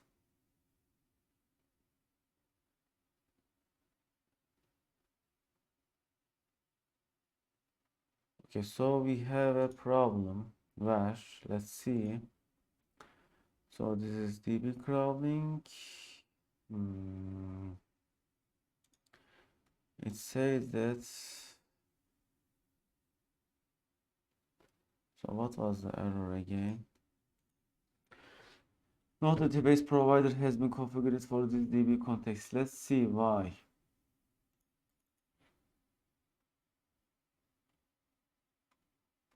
We have actually set up our context on here, I believe. No, not this one.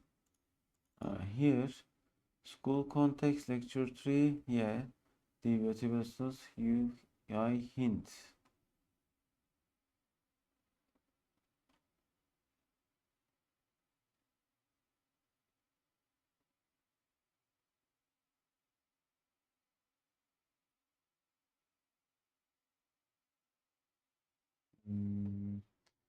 Let's look for the error.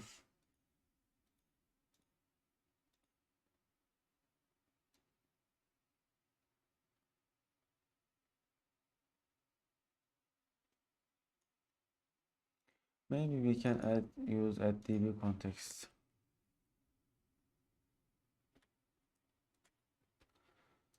Okay, no, not this one. Okay. So it was reverse engineering.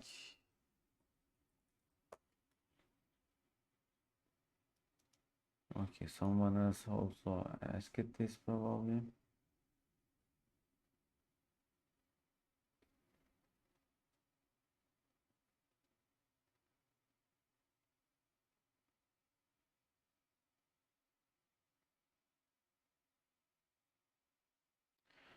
Okay, there is on configuring. Someone else also asked it.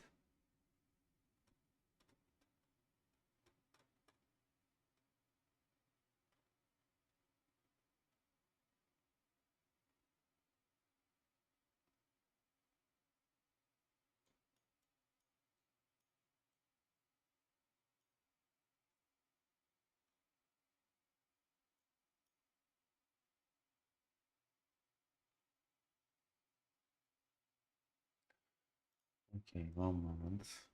So, power tools, reverse engineer.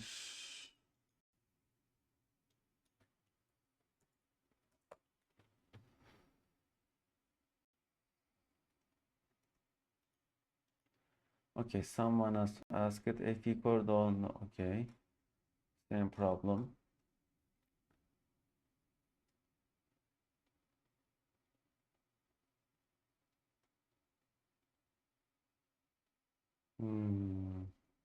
Because due to default constructor is, let's see where it is.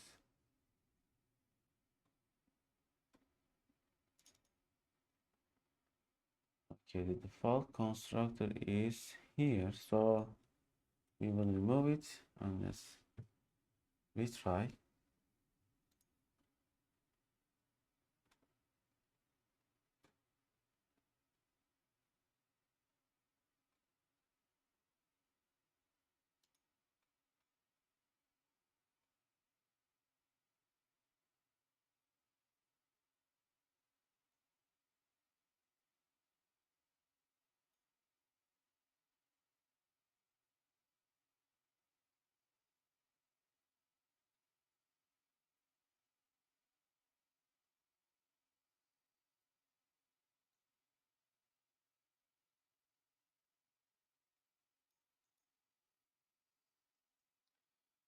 Okay.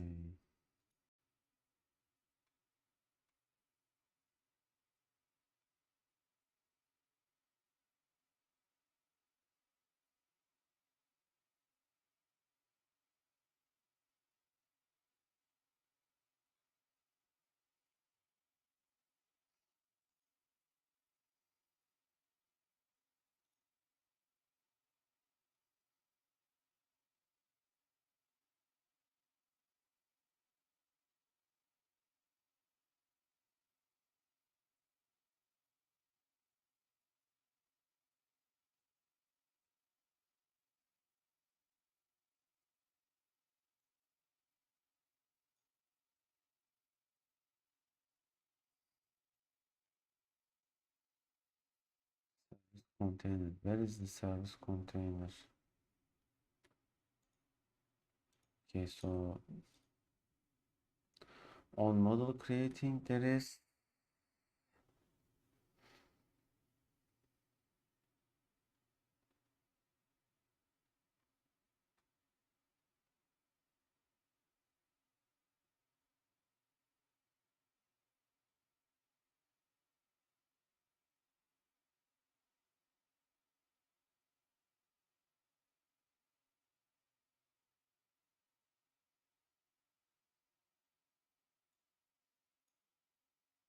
Okay, protected override void on configuration. On configuration. So we need to use, I think, our DB connection.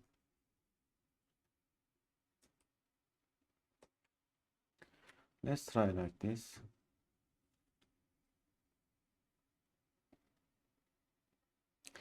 Okay, so this will override on configuring, and I wonder when will it be called. Let's try. Yeah, now it is getting called. Okay, so the invoke method cannot be used with entity type TBS because it does not have a primary key. Oh, I see. So since entity framework depends on primary key when modifying collections, it is throwing an error. Therefore, I will add an identity key to TBS students just for the sake of automatic updates of entity framework. So identity keys are unique keys that no two records can have. Therefore, each record can be uniquely defined with an identity key. Okay, we are having some problem. You see, you always have to search for a solution when you encounter a problem. Okay, so I will just add an insert column here. I will set it as By the way, after I have done this, I have to recompose the classes. So let's say unique ID. I will make it as identity key. So how am I going to make it? I will set it as primary key, and I will make it identity specification is identity. Yes.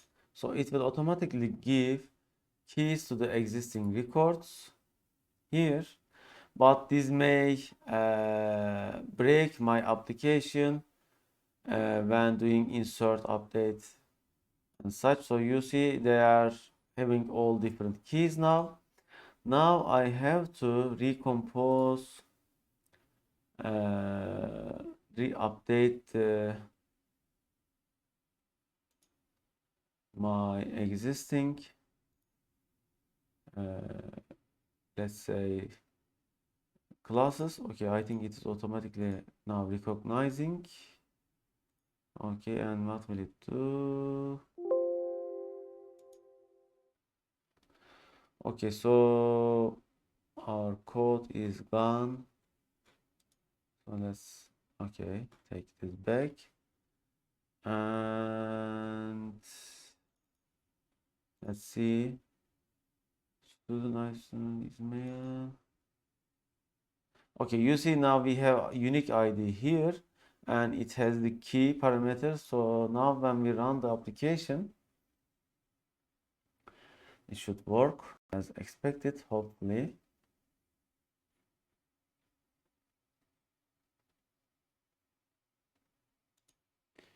Okay, load data. Okay, no errors, but it is not visible. So where we have the problem?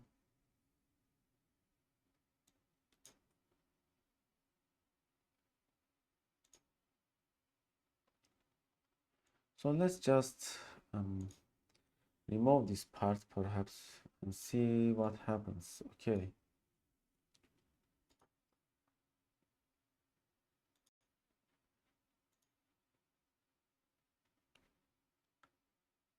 But we didn't load anything into local. Maybe that is the cause.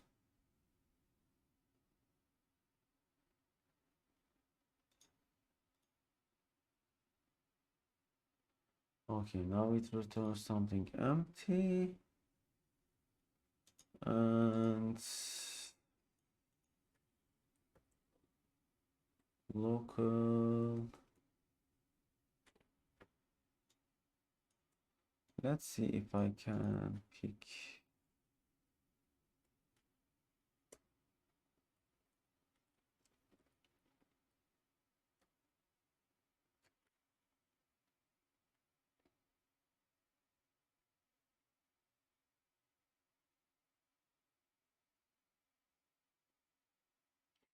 Okay, let's look at it.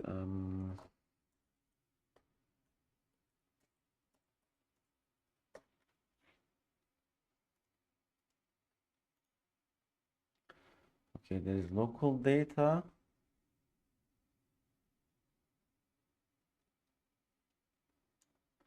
Okay, so this is loading everything. But we don't have it. Why?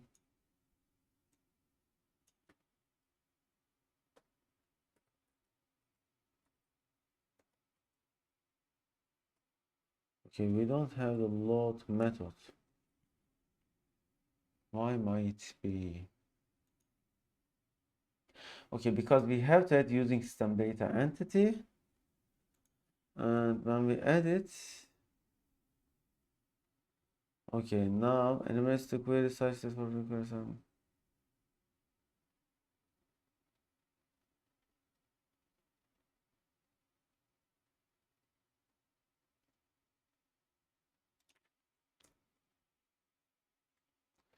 Can we modify load? I wonder. Okay, load methods.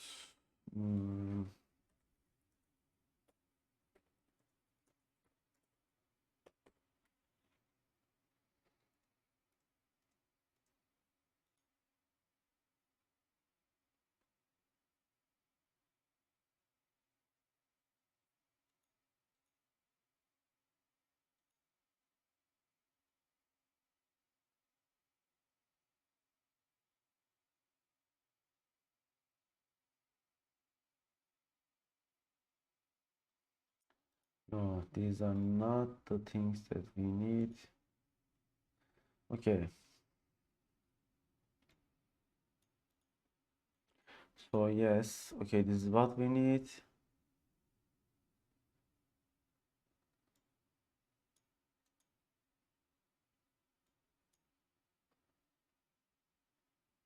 Okay, load.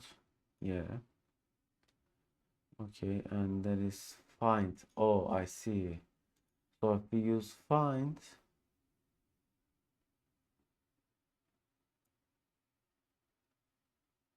context entry block, collection, query. I see. So with this way we can use, okay, find.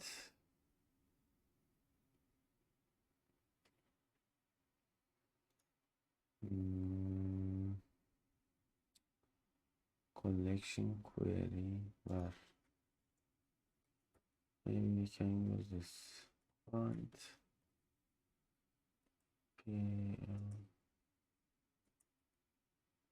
no, not this one, where, or let's say order by, take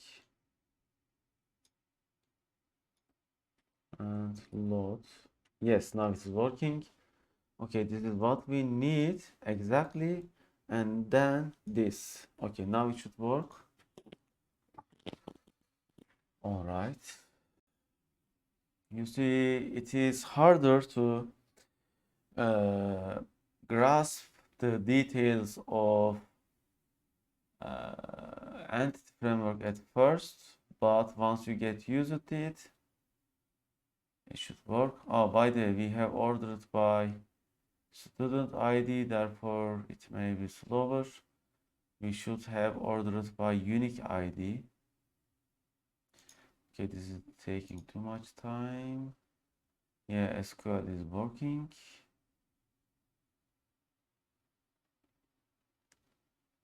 Yeah, let's order by another thing. I think I will order by unique ID.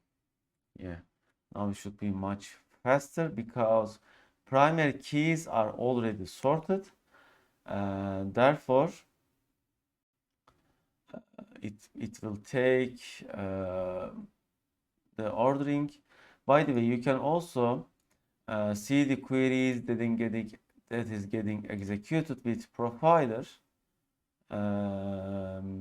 So let's open a profiler. Okay, and I am having memory issues, by the way. That is why it is too slow.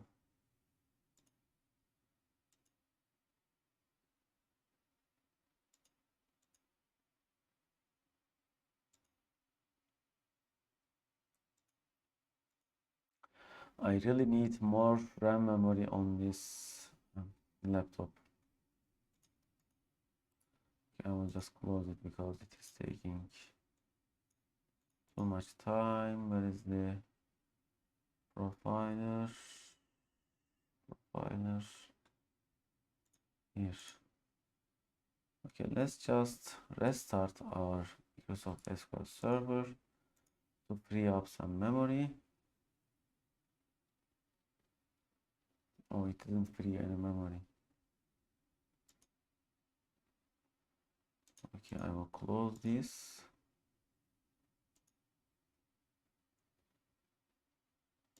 And yeah, let's load data.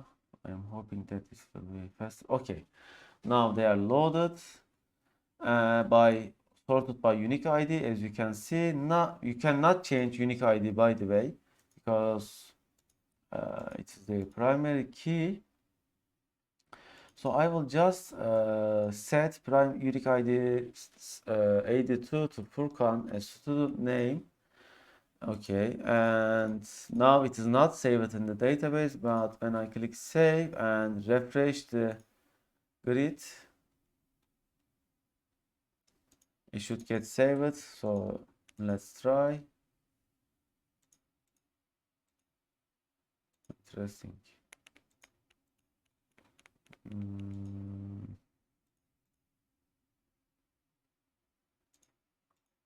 It is automatically saved perhaps, but I'm not sure. So let's try and load item source. So I need to refresh table, I wonder.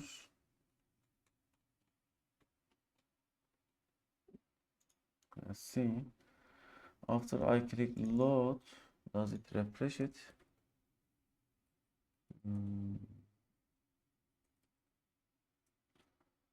Perhaps.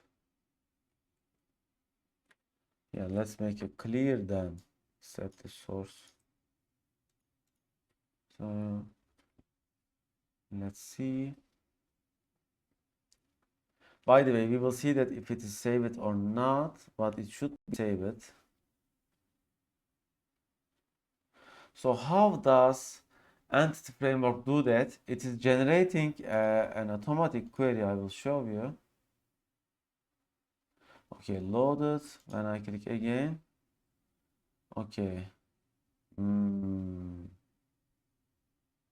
Yeah. When the item source is in. Okay, so I have to remove item source, I believe. Or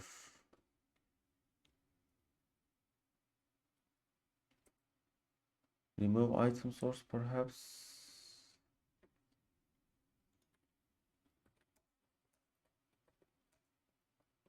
How do we remove the item source? Let's see.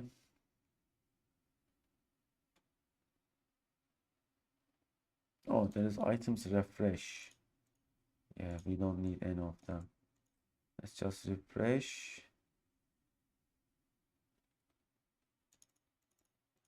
After reload.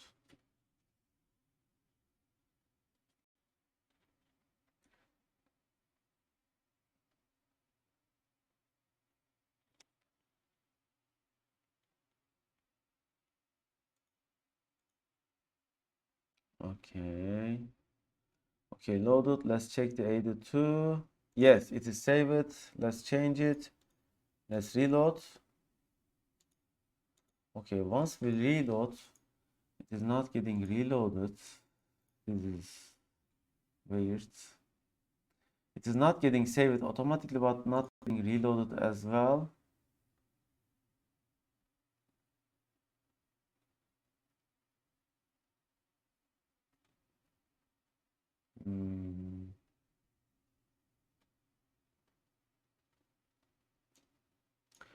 Maybe I need to set the item source null.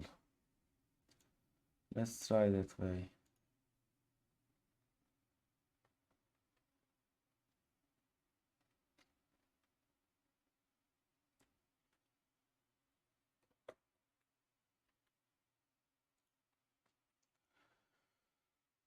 Maybe it is related to context because when we do reload, maybe it is not clearing the local. So load it. Okay, they are loaded. Change something. Reload. No, not changing. So let's see. So it must be related to TBS students local. So I need to, yeah, I think, refresh local of items context. So how do I gonna change the local? Okay, and it has only get. Okay, there is clear. Yes, let's clear the local and try again.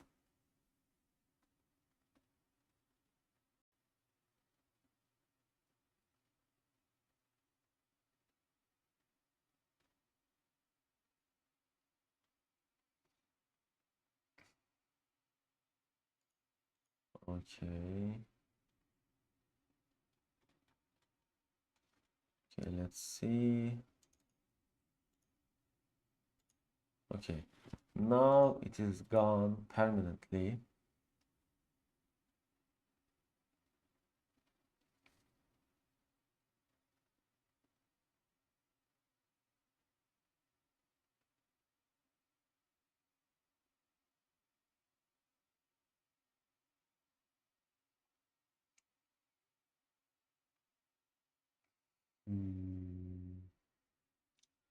I think I know the reason.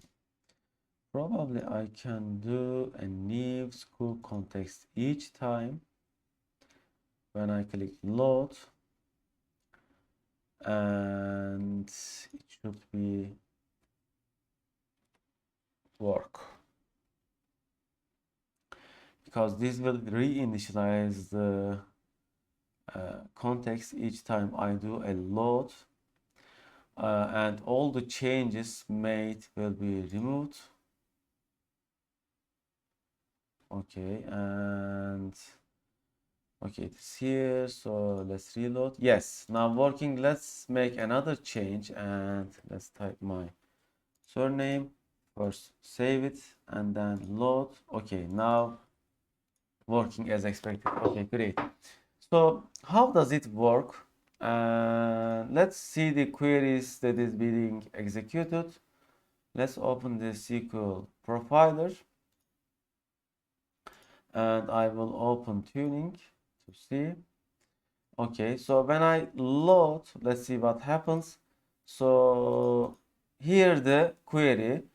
So you see it is selecting top P0 parameter, which is 100 here, as you can see, and T unique ID, T is mail, and what is T? T is TBS students. You see I can execute this exactly as here and it should work. Yes. So let's see how does it save. To save it, I will change the unique ID 43. Let's set it as Toros and save it. Okay, let's see the save command. And this is select. And no.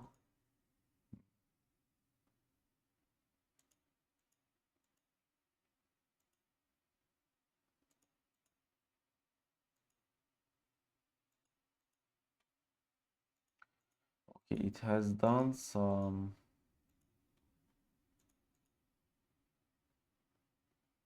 Here. Here what it has done. So let's see. So it has set no count on update TBS student, set student name equal to P0, because we have only changed student name where unique ID is P1. So it is expecting a unique ID to work if you are working with entity framework.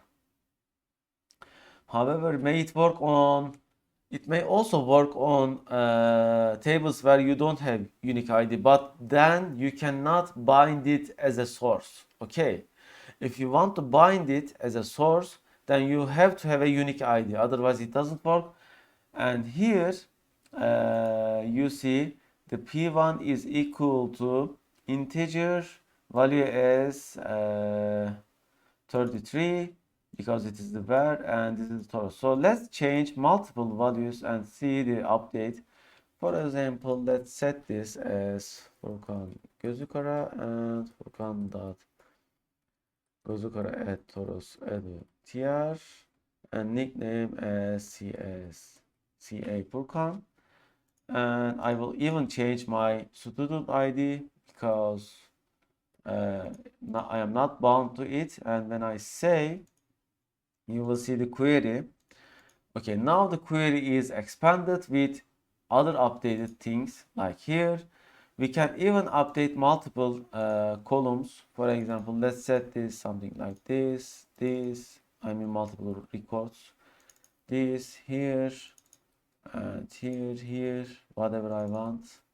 I will just put some values, and when I save, let's see what happens. Okay, you see each one of the changes are executed individually. Okay, and no, Oh, it is executed like this. It is kind of different. Okay, I see. So it is executing an extended storage procedure. Storage procedures are other thing related to database, and it is providing the parameters of storage procedure as this, and they are all getting updated. Okay. All right. I think this week I will end it here, and next week I will show some more queries related to uh, entity framework. So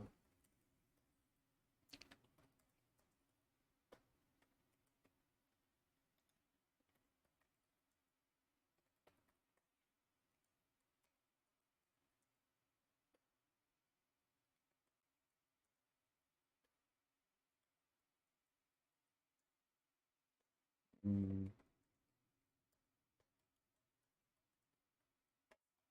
or okay.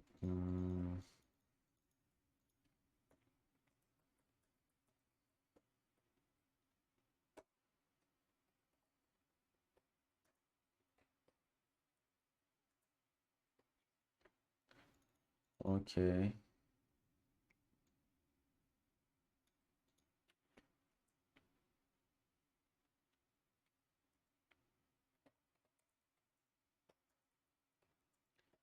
In .NET Core. Okay. How to bind a data grid to entity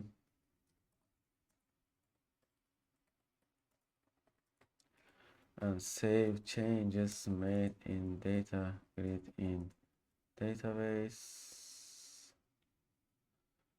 Okay, how to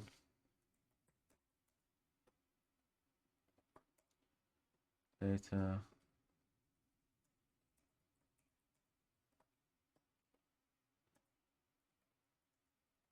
text. Okay, next week, show, add, select, update, delete.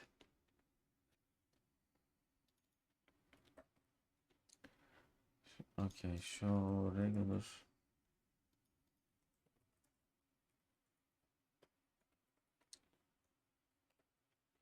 Okay, so this week's course was pretty long because we have seen such an advanced topics. I know that they are hard to grasp and understand at first, but I am sure you will understand everything as you watch, maybe 2 times, maybe 3 times. And let's upload our source code before we forgot it. All right. So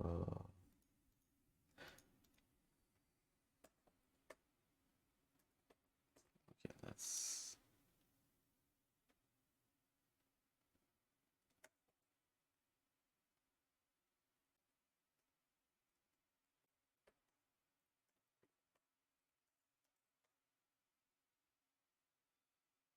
Okay, I am hoping that there is not a big single file in the source code.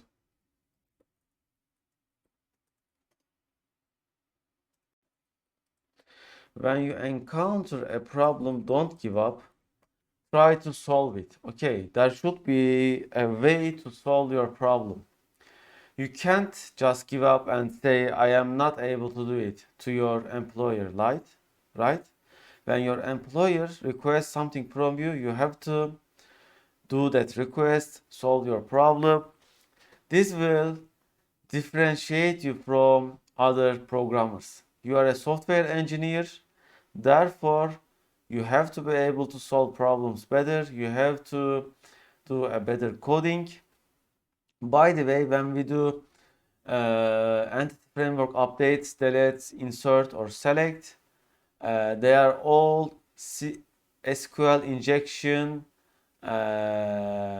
guarded. Okay, when you use entity framework, it is not possible to do SQL injection. Therefore, you are safe. because as we have seen with Profiler, it is running parameterized queries with stored procedure execution. Okay, you see these are all parameterized queries. All right, end of lecture. Hopefully see you next week.